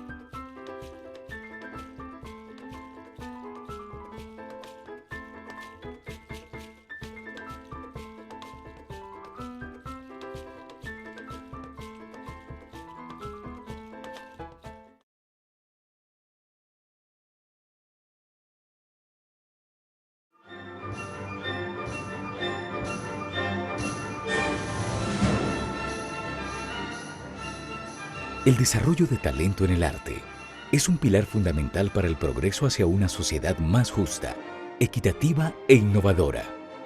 La Filarmónica Joven de Colombia nace del sueño de la Fundación Bolívar da Vivienda, con el propósito de inspirar la construcción de proyectos de vida artísticos para el fortalecimiento del tejido social y cultural del país. Cada año la orquesta convoca a un selecto grupo conformado por grandes intérpretes de todas las regiones del país, que representan calidad humana, artística y excelencia musical, y los acompaña para que sigan siendo líderes inspiradores de cambio, al compartir con niños y niñas de escuelas del país conocimientos y buenas prácticas musicales aprendidas en la orquesta a través de espacios de formación con grandes maestros, giras nacionales e internacionales, y experiencias al lado de los mejores directores y solistas del mundo. Durante estos 10 años, la joven, como es conocida por sus seguidores, se ha convertido en una fuerza arrolladora que ha inspirado a más de 450.000 jóvenes músicos.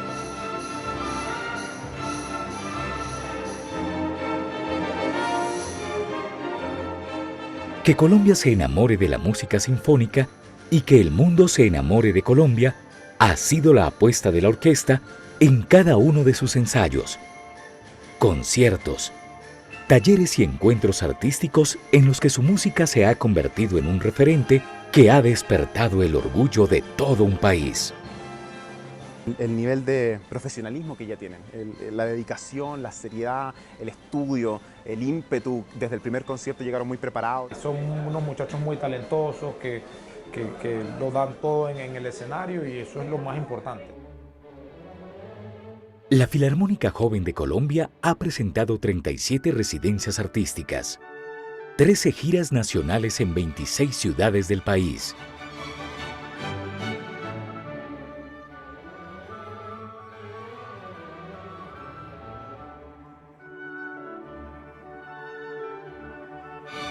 6 giras internacionales en 29 ciudades.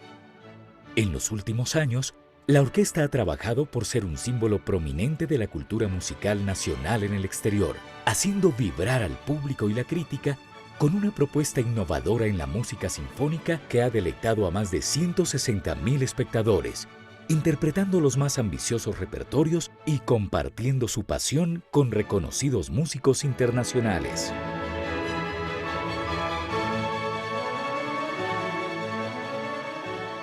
La joven ha potenciado el desarrollo profesional de más de 600 jóvenes músicos, quienes son seleccionados a través de un riguroso proceso de admisión que solo tiene en cuenta el talento, la disciplina y la pasión en cada interpretación.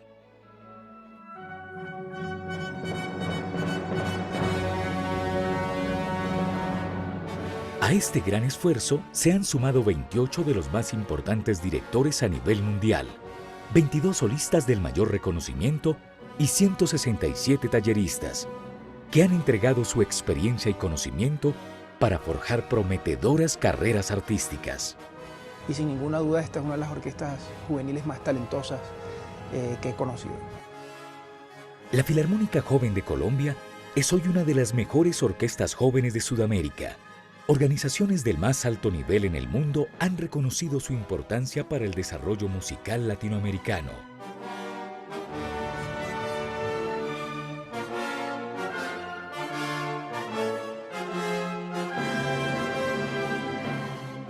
La orquesta ha sido reconocida por la crítica, los medios de comunicación, músicos de talla internacional, importantes personalidades y el público más exigente del mundo.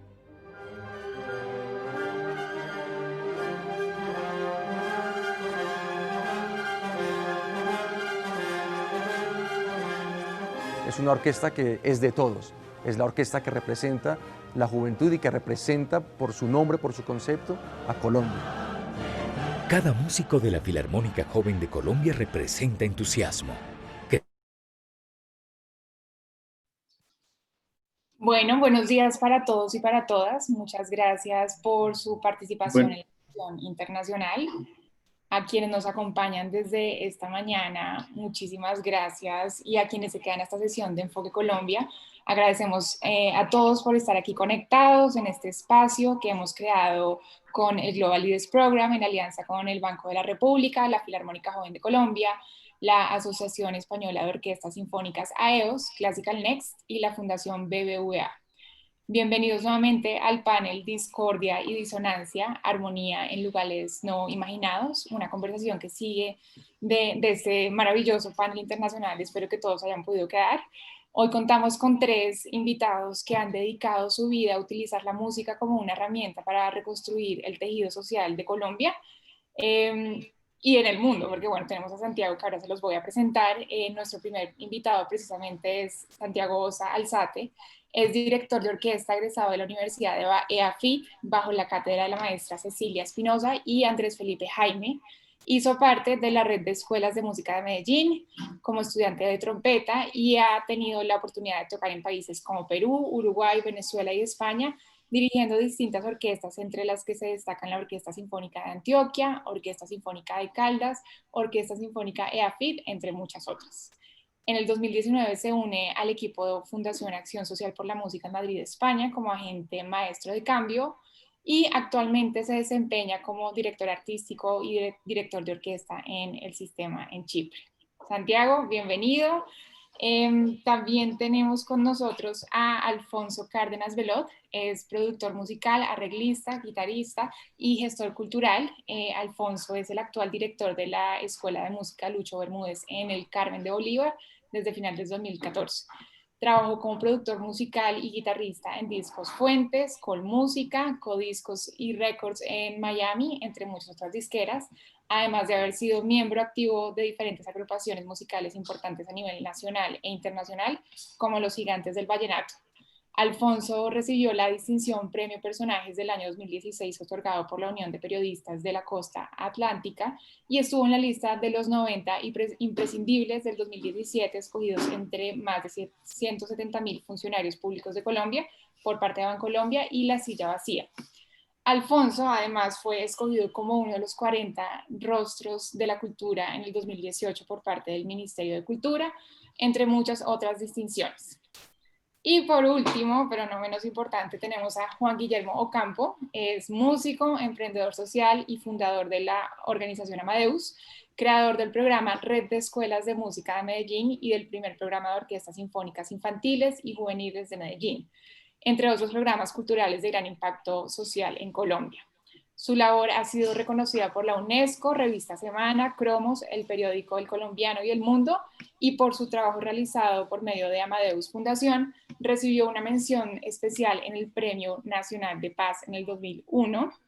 Juangui logró romper el paradigma de la cultura y el violín en Medellín, brindándoles herramientas de empoderamiento tanto a niños, niñas, adolescentes como jóvenes, que hoy son referentes de las nuevas generaciones y replicadores de un movimiento juvenil histórico y esperanzador para Colombia. Les doy la bienvenida a los tres. Muchísimas gracias por aceptar esta invitación. Creo que de todas las sesiones que hemos tenido de Resetting the Stage, una de las más pertinentes de ponerle lupa hacia Colombia es la sesión de hoy, donde hemos estado hablando de cómo la música nos sirve como un vehículo para transformar sociedades y crear puentes entre comunidades que están o han estado en conflicto y así cultivar una cultura de paz. Creo yo que nunca antes en la historia del país ha sido más importante el trabajo que están ustedes realizando desde cada una de sus organizaciones, de utilizar la música y el arte como un pretexto para hacer la paz. En Colombia la paz lastimosamente también está siendo otra de las muchas víctimas de la pandemia y estamos en un momento de quiebre donde sobre todo las organizaciones de base y claro que la ciudadanía tenemos que seguir construyendo un cambio duradero en la sociedad. Entonces me gustaría abrir este foro invitándolos a cada uno de ustedes a que dé una pequeña descripción de la organización donde cada uno trabaja o que representa y cuál es la relación que tiene la organización con la reconstrucción del tejido social y que nos cuenten según su experiencia si puede la música ayudar a prevenir la violencia y cuál es el valor particular que tiene en la reconstrucción de este tejido o en la construcción de paz. Entonces, si les parece, comenzamos con Alfonso, luego Juangui y luego Santiago. Entonces, Alfonso, te doy la palabra. Perfecto, muy buenos días Natalia, Juan Guillermo, Santiago y todas las personas que están conectadas en este momento con nosotros. Muchas gracias por la invitación, maravilloso este evento y muy pertinente. Pues me presento, mi nombre es Alfonso Cárdenas Velotti y soy el director de la Escuela de Música Lucho Bermúdez del Carmen de Bolívar, en pleno corazón de los Montes de María, una región muy bonita, pero también muy azotada por la violencia en pasados años. La Escuela de Música Lucho Bermúdez del Carmen de Bolívar es un proyecto pedagógico, musical y de formación y de apropiación cultural para los niños, los jóvenes y los adultos de la comunidad de los Montes de María. Pero también es un escenario idóneo para la organización, investigación, producción y circulación de todas las prácticas artísticas de esta región. Este proyecto ha sido liderado desde sus inicios por el Ministerio de Cultura, por la Alcaldía Municipal del Carmen de Bolívar y por el Instituto de Cultura y Turismo de Bolívar y Cultura. Tiene 6 años, llevamos 6 años de vida de atención a las comunidades aquí en los Montes de María y la escuela ya se ha convertido en un referente cultural de la región. Cuenta con 5 procesos de formación. Tenemos banda, tenemos música tradicional de gaitas y tambores, tenemos música de acordeón, tenemos coro y cuerdas frotadas, que es la nueva, que estamos experimentando y metiendo toda esta parte de violines, chelos, a ver cómo nos va. Estamos beneficiando aproximadamente 1.042 niños, jóvenes y adultos, en su gran mayoría niños y jóvenes, dentro de la planta física de la escuela, que no es tan grande. Atendemos 10 instituciones educativas del casco urbano, atendemos 5 corregimientos y atendemos 8 veredas. Los maestros se desplazan hacia allá. La escuela también cuenta con un área de investigación que tiene por objeto sistematizar la experiencia musical, pedagógica y social de la escuela, apoyar la estructuración del centro de documentación musical de la escuela y adelantar un proceso de investigación relacionado con la vida y obra del maestro Lucho Bermúdez. Contamos con un área psicosocial que complementa el desarrollo de las actividades de formación, que centra su atención en el corregimiento del Salado Bolívar, donde se perpetraron pues una de las masacres más duras que vivimos en este país. Contamos con una programación artística permanente que incluye los procesos de las muestras intermedias y finales de los procesos, los eventos preliminares de Celebra la Música, encuentros de expresiones tradicionales vocales, la celebración del natalicio del maestro Lucho Bermúdez, noches de arte, noches de poesía, noches de teatro, tenemos franjas culturales como la Escuela Vibra en el Territorio, y además complementamos con muchos talleres adicionales como talleres de reparación de instrumentos, técnica instrumental, producción de audio, reparación de acordeones. Contamos con una asociación de padres de familia que es nuestra organización privada muy fuerte.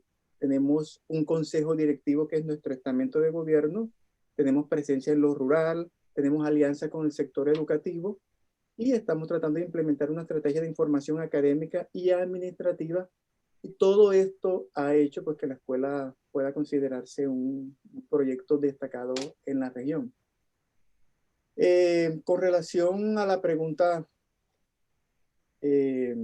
pues, que hace que cuál es el valor particular de la música cuando se trata de abordar la pobreza y el trauma, pues el valor particular que le permite la música y sobre todo en lo que estamos haciendo es el reconocimiento de los diferentes grupos que conforman una sociedad. O sea, el trabajo en equipo sin importar los estratos sociales, la ayuda mutua en la consecución de esos objetivos, la tolerancia y el respeto por lo que es el otro, por el prójimo, es fundamental para abordar todos esos aspectos en la música. Lo que hablábamos en algún momento con Juan, no es solamente la formación de enseñar a tocar un instrumento, sino es que el mismo proceso se convierta en un entorno protector para esos niños y jóvenes que la están recibiendo.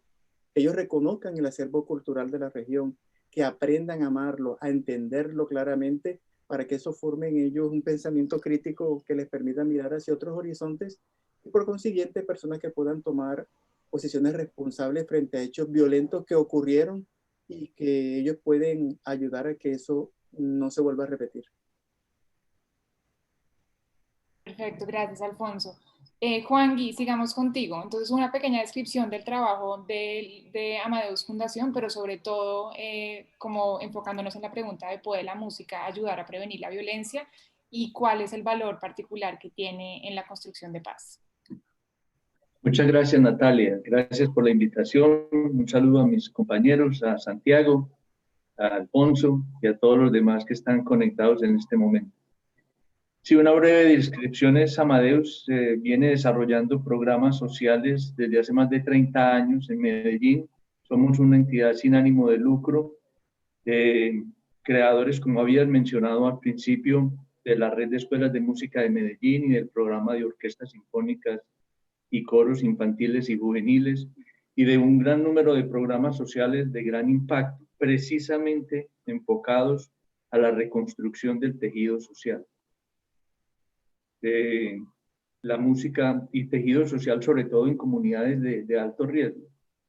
La música es nuestra herramienta y disciplina de trabajo, pero nuestro objetivo es la formación humana, porque para la recuperación y reconstrucción de ese tejido social es necesario fortalecer cada fibra, cada ser, de manera de poder crear también y llegar a enseñarles a desarrollar programas colectivos. La música sola no transforma, es lo que enseñas y practicas mientras estás enseñando la música, lo que forma y transforma. Y cuando eso ocurre, comienza a desaparecer ese erróneo concepto de pobreza del que son víctimas los niños, sobre todo por razones a lo mejor de educación o de cultura.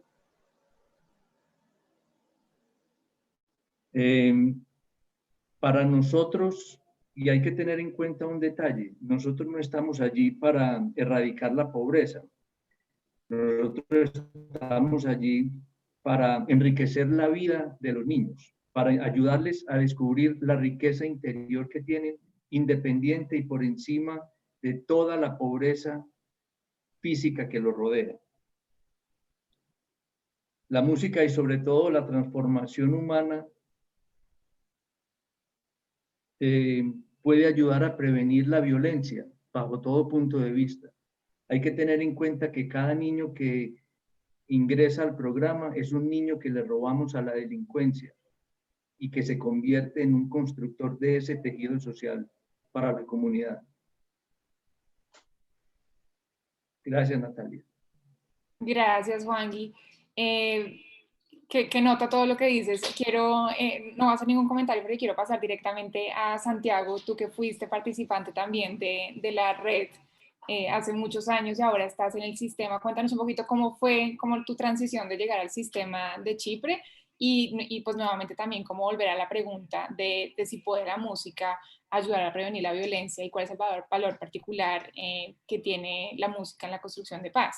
Desde, de pronto, si nos puede hacer como esa comparación desde cuando estabas en Colombia y ahora trabajando en el sistema en Chipre. Bueno, muy buenos días a todos, a ti, Natalia, a Alfonso y especialmente a Juan Guillermo, que tengo que decir que es un papá musical, que tengo que agradecer todo lo que ha generado en una ciudad como Medellín y que el resultado de ese proceso de la idea tan maravillosa que Juan tuvo, hizo que muchos compañeros músicos que hayan pasado por las escuelas estén en muchos lugares del mundo y esa es una razón. Por ejemplo, mi ejemplo que terminé acá en Chipre y pues quisiera compartir que al principio cuando estaba haciendo la aplicación para estar acá en Chipre, la primera pregunta que se me pasó por la cabeza es ¿dónde es Chipre? Y lo primero que se me vino fue como, es un pueblo en la costa. Y luego de buscar todo, terminé que estaba al otro lado del mundo y que estaba en el medio del Mediterráneo, en una isla.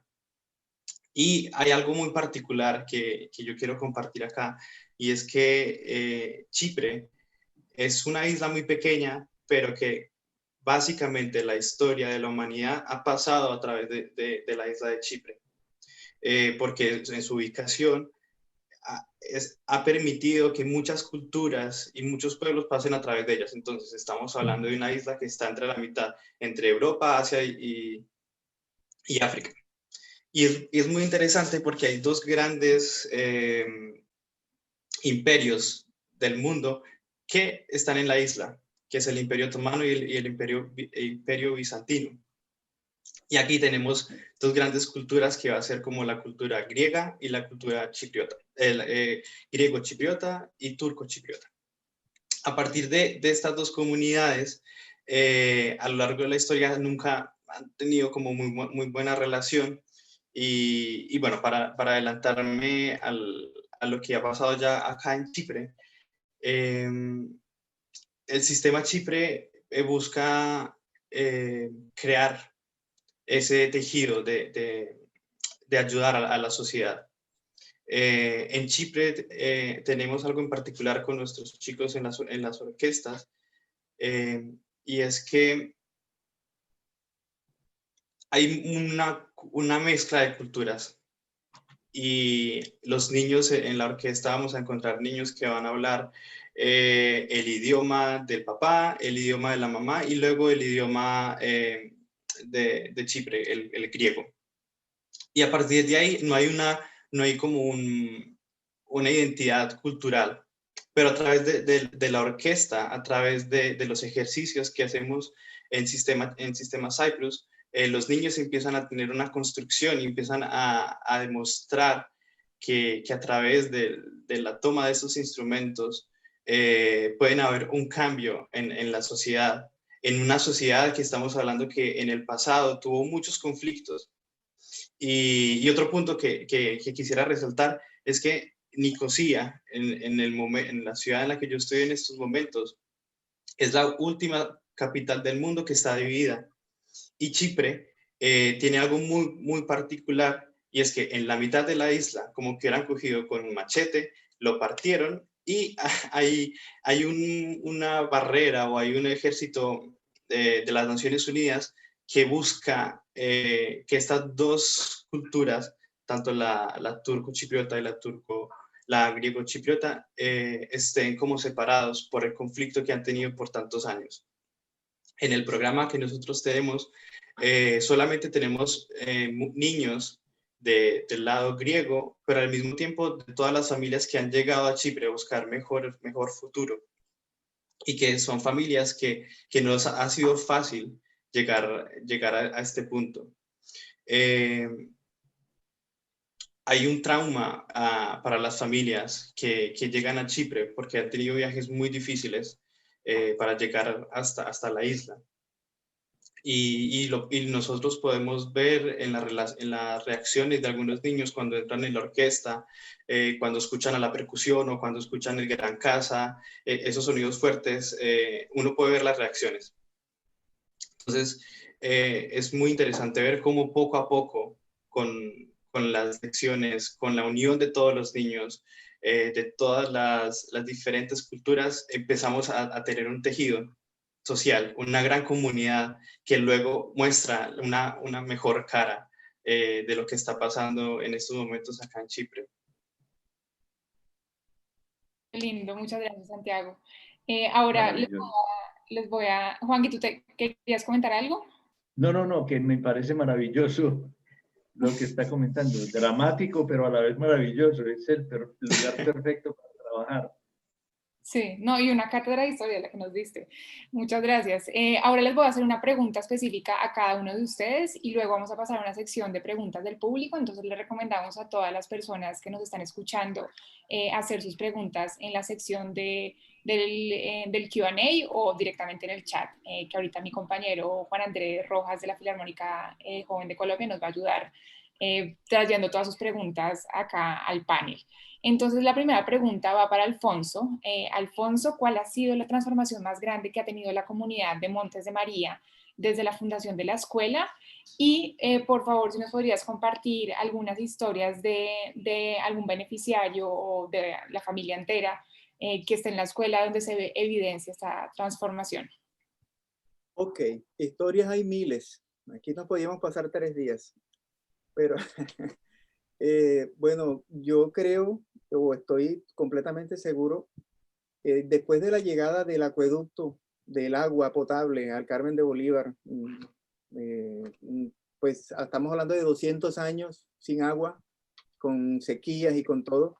Cuando llega el acueducto al Carmen de Bolívar, la gente hace la comparación. O sea, ha sido lo más importante que le ha pasado al Carmen de Bolívar, a la comunidad de esa comunidad del centro de los Montes de María, es la llegada del agua potable al casco urbano, al Carmen de Bolívar, y la construcción de la Escuela de Música Lucho Bermúdez. O sea, eso ha generado un cambio social impresionante. Son apenas 6 años, pero la escuela ha logrado unir a la comunidad en torno a un proceso cultural y que ese proceso se haya convertido ya en motivo de orgullo, en el referente cultural, en el destino obligado por foráneos para conocer de cerca los procesos de formación que estamos llevando en la escuela. Ha sido maravilloso.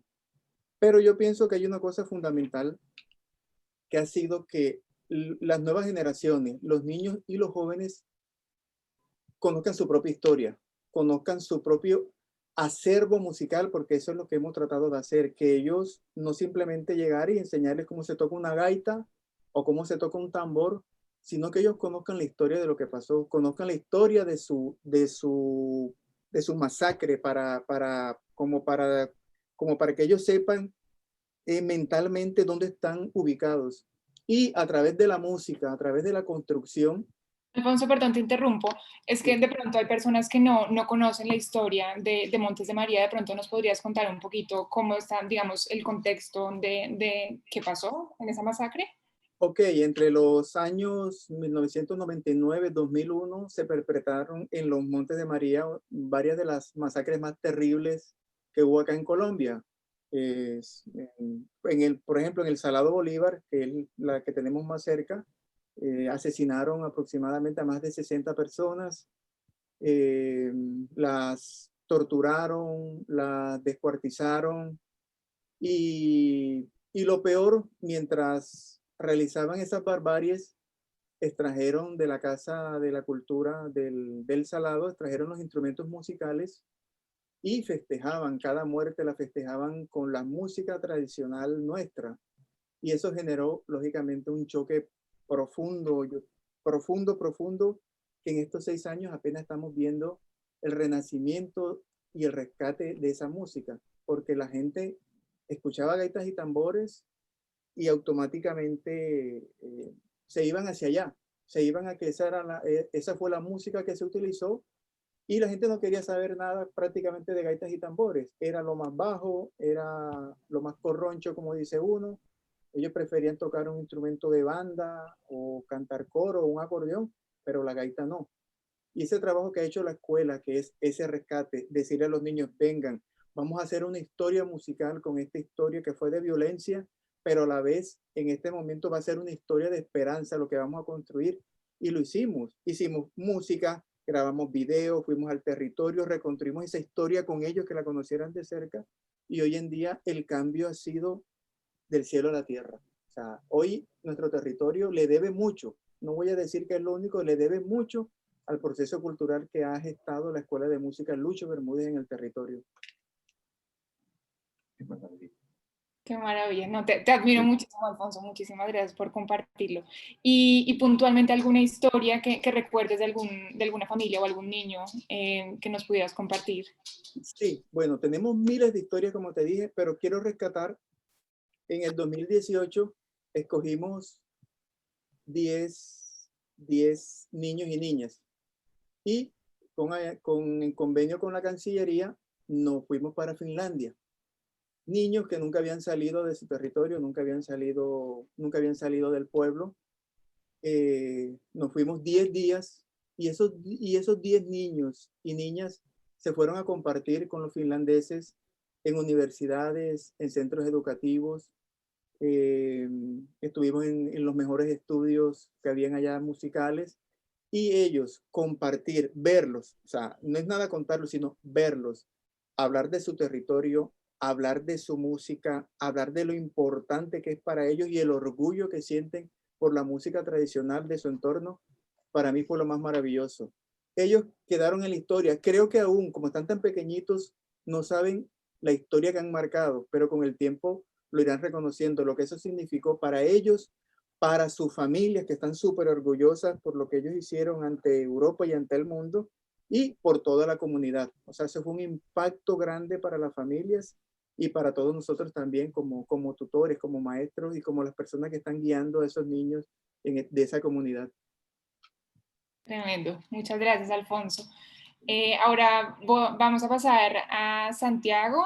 Santiago, en el trabajo que ha realizado en el Sistema Chipre, ¿crees que la música puede ayudar a construir puentes entre esas dos comunidades que nos contabas, la turca y la griega?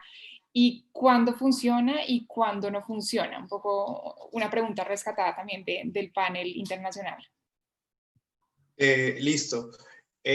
Ahora se me había olvidado como explicar que la capital de Chipre es Nicosia y es una ciudad antigua, amurallada. Entonces imaginemos que tenemos Cartagena y es un círculo completo con murallas, y por la mitad de esta ciudad también tenemos la frontera que divide ambas partes de la isla.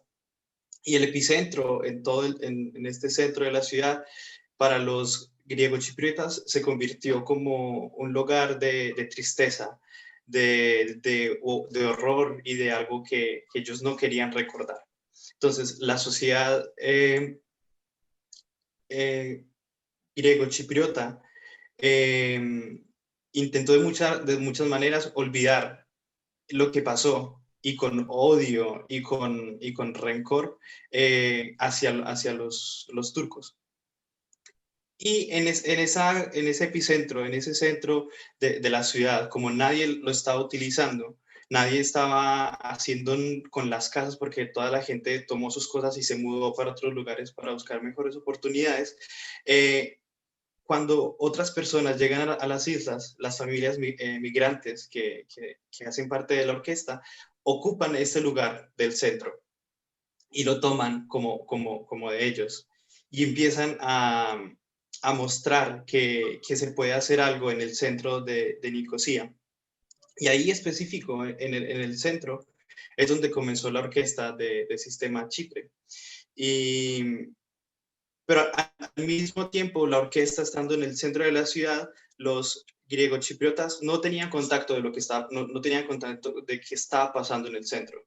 Sabían que en el centro hay inmigrantes, hay indocumentados, hay refugiados que están ocupando ese terreno, pero no les interesa porque tienen un dolor interno de lo que había pasado anteriormente con Turquía. La orquesta comienza con los niños. Los niños reciben los instrumentos y empezamos a tener la orquesta de cuerdas y el ensamble de percusión. Los niños obviamente toman su proceso para tocar con los instrumentos y un puente que puede unir la comunidad migrante que hay en el centro con la griego-chipriota es que hicimos un seminario para que los músicos jóvenes de la parte griega se unieran al sistema Chipre y tuvieran la experiencia de tocar con nuestros niños. Entonces, una de las primeras impresiones cuando ellos se unen a la orquesta es que los niños hablan griego. Entonces, como, pero tú no luces chipriota, tú eres de otra parte, pero estás hablando griego. Entonces, empiezan todo ese tipo de conversaciones entre los niños y adolescentes y ven como, pero entonces es que esta comunidad sí puede aprender a tocar instrumentos, esta comunidad puede hacer más cosas. Y los jóvenes que se unieron a la orquesta para tocar quedaron muy contentos de saber que en el centro de Nicosia hay una comunidad haciendo orquesta, tocando instrumentos de cuerda frotada y que pueden compartir y que pueden hacer como ese lazo de comunidad.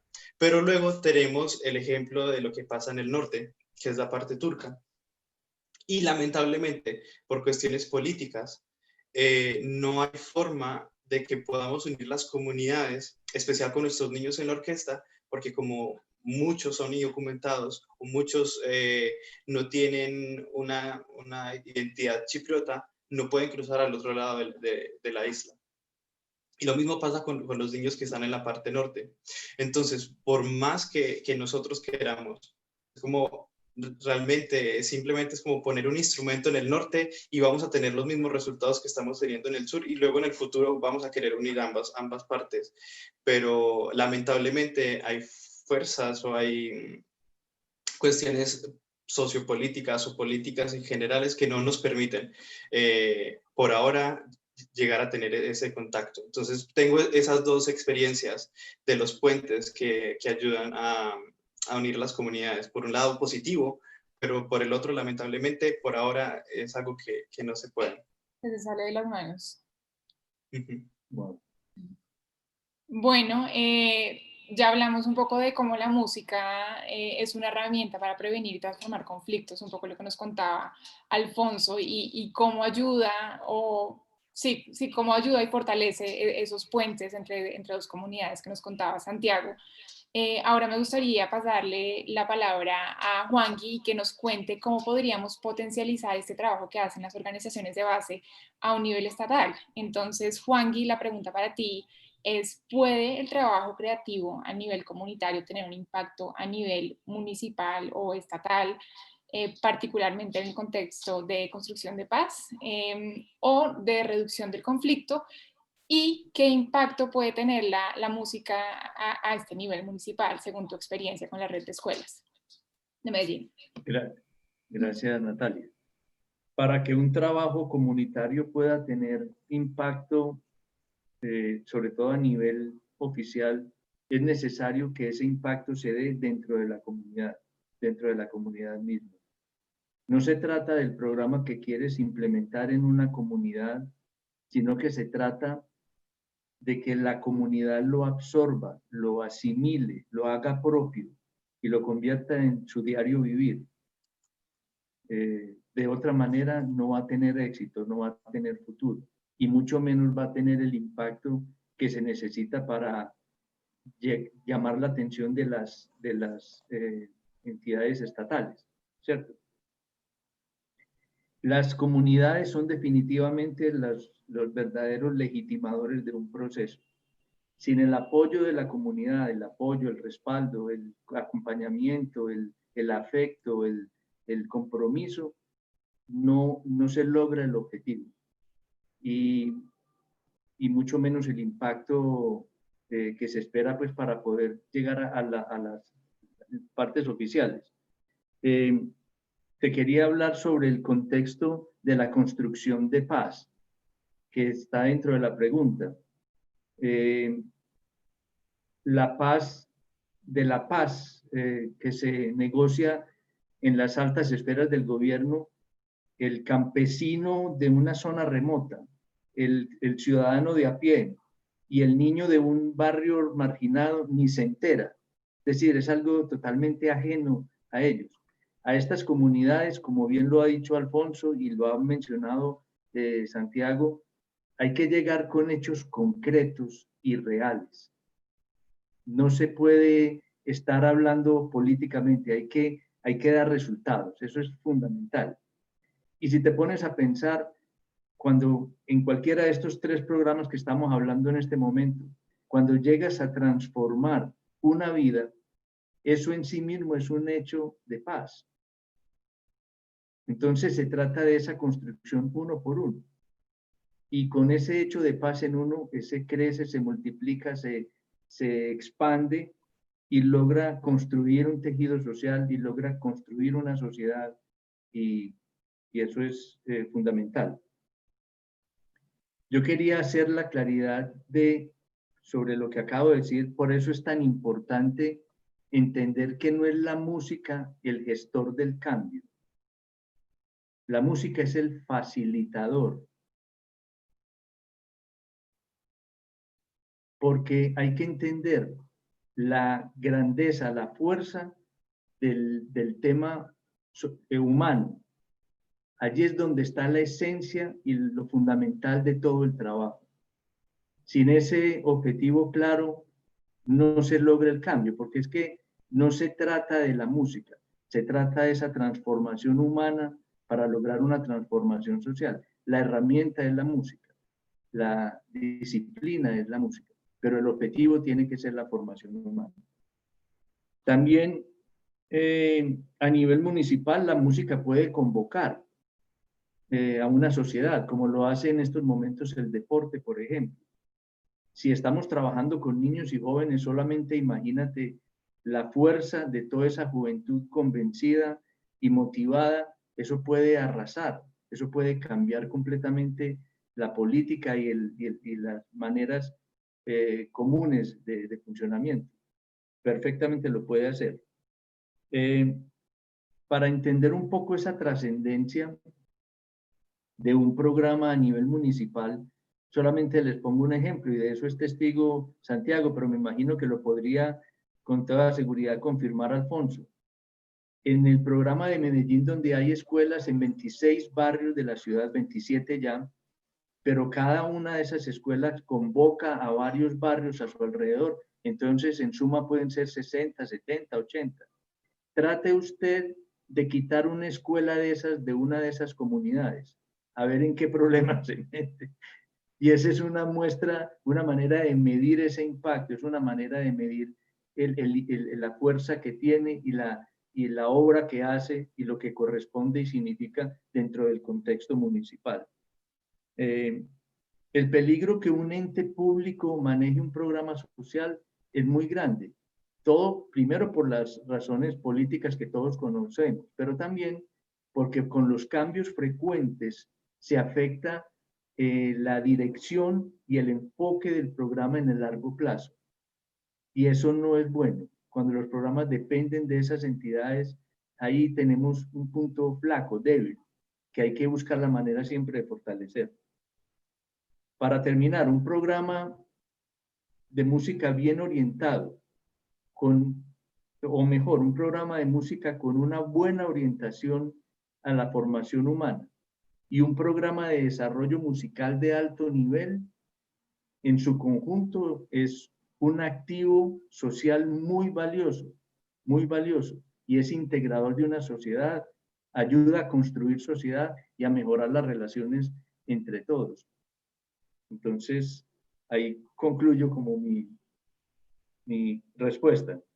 Muchísimas gracias, Juan Guillermo. Ahora vamos a pasar a preguntas del público. Entonces le voy a dar la palabra a Juan Andrés Rojas de la Filarmónica Joven de Colombia, para que nos la haga. Hola, buenas tardes para todos. Es un gusto saludarlos nuevamente en esta sesión. Ya casi llegamos al final de Enfoque Colombia y de verdad que ha sido maravilloso que nos acompañen. Tenemos una pregunta entonces de Benjamín Juárez, perdón, que dice: ¿cuáles han sido los principales obstáculos en Colombia para trabajar con hijas e hijos de distintos cárteles o hijos de militares para hacer del coro o la orquesta un lugar de reconstrucción y futuro? Y yo creo que, pues como bien lo decíamos, inclusive en la sesión anterior con la participación de María Claudia, pues Colombia es un país que ha tenido que vivir el conflicto desde diferentes frentes, y creo que tanto Medellín, digamos que acá está muy bien representado todo el proceso antioqueño, como el Carmen de Bolívar, como Montes de María y toda esta zona, pues han tenido que sufrir bastante ese tema del conflicto. Entonces, no sé si valga la pena, yo le sugeriría esta pregunta inicialmente al maestro Alfonso Cárdenas, porque sé de lo arduo y duro que fue el trabajo de reconstrucción a partir de la música en una zona como el Carmen de Bolívar, en donde la música casi que fue parte del conflicto. Entonces, ¿cómo fue ese proceso de hacer de esos espacios un lugar de reconstrucción y futuro, maestro? Bueno, esa pregunta me parece muy interesante porque actualmente siempre nos centramos casi que en ella, pues de pronto no, acá no tenemos en ese propio dicho, como está la pregunta, en carteles o hijos de militares, pero sí hay unas diferencias sociales muy marcadas. Entonces, en esa medida, pues nosotros tratamos de que los niños, tanto los niños y los jóvenes que están con nosotros, sientan un tipo de igualdad en prácticamente todo. Nosotros lo conversábamos pues contigo ayer, Juan, te diste cuenta que nuestros chicos en todas las reuniones no se los exigen, pero ellos van con su uniforme de la escuela de música a donde convoque algo que tenga que ver con la escuela de música, sea el hijo del tipo más millonario del pueblo o sea el hijo de la persona más humilde del pueblo. Eso aparentemente es una bobada. La gente dirá, pero ¿qué tiene que ver eso? Y tiene mucho que ver. Las diferencias sociales a veces cuando un niño no ve que tiene las mismas oportunidades del niño, que es el niño que tiene los medios económicos, entonces el niño que sí tiene uniforme, pero como yo soy humilde, no tengo el uniforme, entonces ya voy creando una barrera. En la escuela tratamos de que de una u otra manera esas diferencias sociales queden aparte. Si un niño no tiene dinero para comprar, digamos, o algún accesorio que necesita para estar dentro de un grupo musical, nosotros hacemos lo posible porque lo tenga. No se lo regalamos, pero buscamos la manera con sus papás o hacemos una actividad de que ellos entre todos, y convocamos también a los papás también que tienen la manera más fácil de hacerlo, a que construyamos juntos para que esas diferencias de que hablan aquí, esos obstáculos entre hijos de distintos carteles, como se dice ahí, o hijos de distintos estratos, vayan creciendo de una manera homogénea y vayan respetando. No quiere decir que el otro no sabe, que es que el otro tiene más recursos o más plata, no. Pero en ese respeto y en ese crecimiento ya se van dando mentalmente ciertas cosas que les permiten a ellos ser unas personas socialmente más equilibradas. Y eso les va a permitir desarrollar dentro de la comunidad un papel fundamental en el crecimiento de un proceso cultural como este. Muy bien. Juan, ¿quiere responder en un minuto también la pregunta? Yo pienso que muy interesante lo que dice Alfonso. Yo quisiera de pronto resaltar que en nuestra experiencia nunca hubo conflicto en que los niños de distintos grupos que a veces podrían estar enfrentados estuvieran en la misma escuela. De hecho, cuando yo llegaba a alguno de los barrios, siempre me mandaban notas o me hablaban al oído personas que yo no sabía quiénes eran y me decían, venga, tenga la tranquilidad que esta escuela no la toca a nadie. Y había un punto claro, los papás de esos niños tenían la convicción que ahí podría haber una transformación para ellos. Y me decían, por escrito o personalmente, yo quiero que mi hijo tenga las oportunidades que yo no tuve y que no opte por los caminos que yo opté. Entonces, no había conflicto con eso. Y la segunda anécdota importante es que en estos barrios, en esa época dura del conflicto, y todavía existen las barreras invisibles, pero los niños que estaban en la escuela de música tenían la libertad y la carta blanca, como se dice, para pasar de una comunidad a otra por la barrera sin ser atacados, por el solo hecho de mostrar su carnet de música o tener su instrumento en el brazo. Entonces había un respeto y eso fue muy significativo y muy necesario y muy importante para el desarrollo del programa. Gracias, Juan. Y sé que nos pasamos un poquito del tiempo, pero tenemos otra pregunta del público. Juan Andrés, si quieres, finalizamos. Así es, la última. Es de Daniela Ocampo Sánchez para Santiago Osa. De tu experiencia de aprendizajes en tu paso por el programa en Medellín, ¿cuál ha sido ese aprendizaje o herramienta clave que te ha servido para desarrollar tu labor en Chipre? Ok, yo tengo que decir que con la orquesta y en Amadeus aprendí de todo. Como decimos nosotros, soy todero y gracias a la orquesta me preparé para lo que pudiera pasar en un futuro. Desde estar al frente de la orquesta dirigiendo o tener que organizar buses de cómo se van a mover las personas o tener que organizar la orquesta antes de los conciertos o llegar a un lugar y que buscar siempre alternativas para las soluciones. Entonces, experiencia con Amadeus desde muy pequeño, desde que estaba muy pequeño, yo creo que me ayudó para lo que me ha tocado ahora en Chipre. Y puedo decir, por ejemplo, ahora que con la pandemia siempre tenemos que reinventarnos y buscar como cosas que hacer, intento pensar, ok, Juan, ¿qué haría en estos momentos? Y busco la idea más loca y entonces voy directamente a mi jefa, Nicoleta, que es la fundadora del programa acá en Chipre, y le doy una lista de ideas locas de lo que aprendí y de lo que siempre he querido como acoger de Juangui. Entonces, pues, eso es como lo que aprendí cuando estaba en la orquesta. No, Juangui, a ti. Bueno, muchísimas gracias y con esto culminamos este panel. Muchísimas gracias a Juan Guillermo, Santiago y Alfonso por esta importante y esencial conversación para nuestro país, pensaría yo. Y para finalizar, los queremos invitar a nuestro último panel de Resetting the Stage de esta segunda temporada. Un mundo nuevo que hemos aprendido. Ese es el título de la sesión. En este panel analizaremos diversas estrategias y soluciones que ayudan a los profesionales de las artes a adaptarse y apoyar mejor sus necesidades, así como las de sus redes y miembros de equipo en este mundo transformado que nos dejó la pandemia. Entonces, pues nada, les quiero dar muchísimas gracias y nos vemos el próximo jueves. Muchas gracias, Natalia. Muchas gracias. Un saludo para Alfonso y para Santiago y Juan Andrés Rojas. Muchas gracias. Igualmente, Juan y Santiago. Chao. Muchas gracias a todos y qué bueno escucharlos y hablar con todos ustedes. Gracias. Bueno, Natalia, un abrazo. Chao. Chao.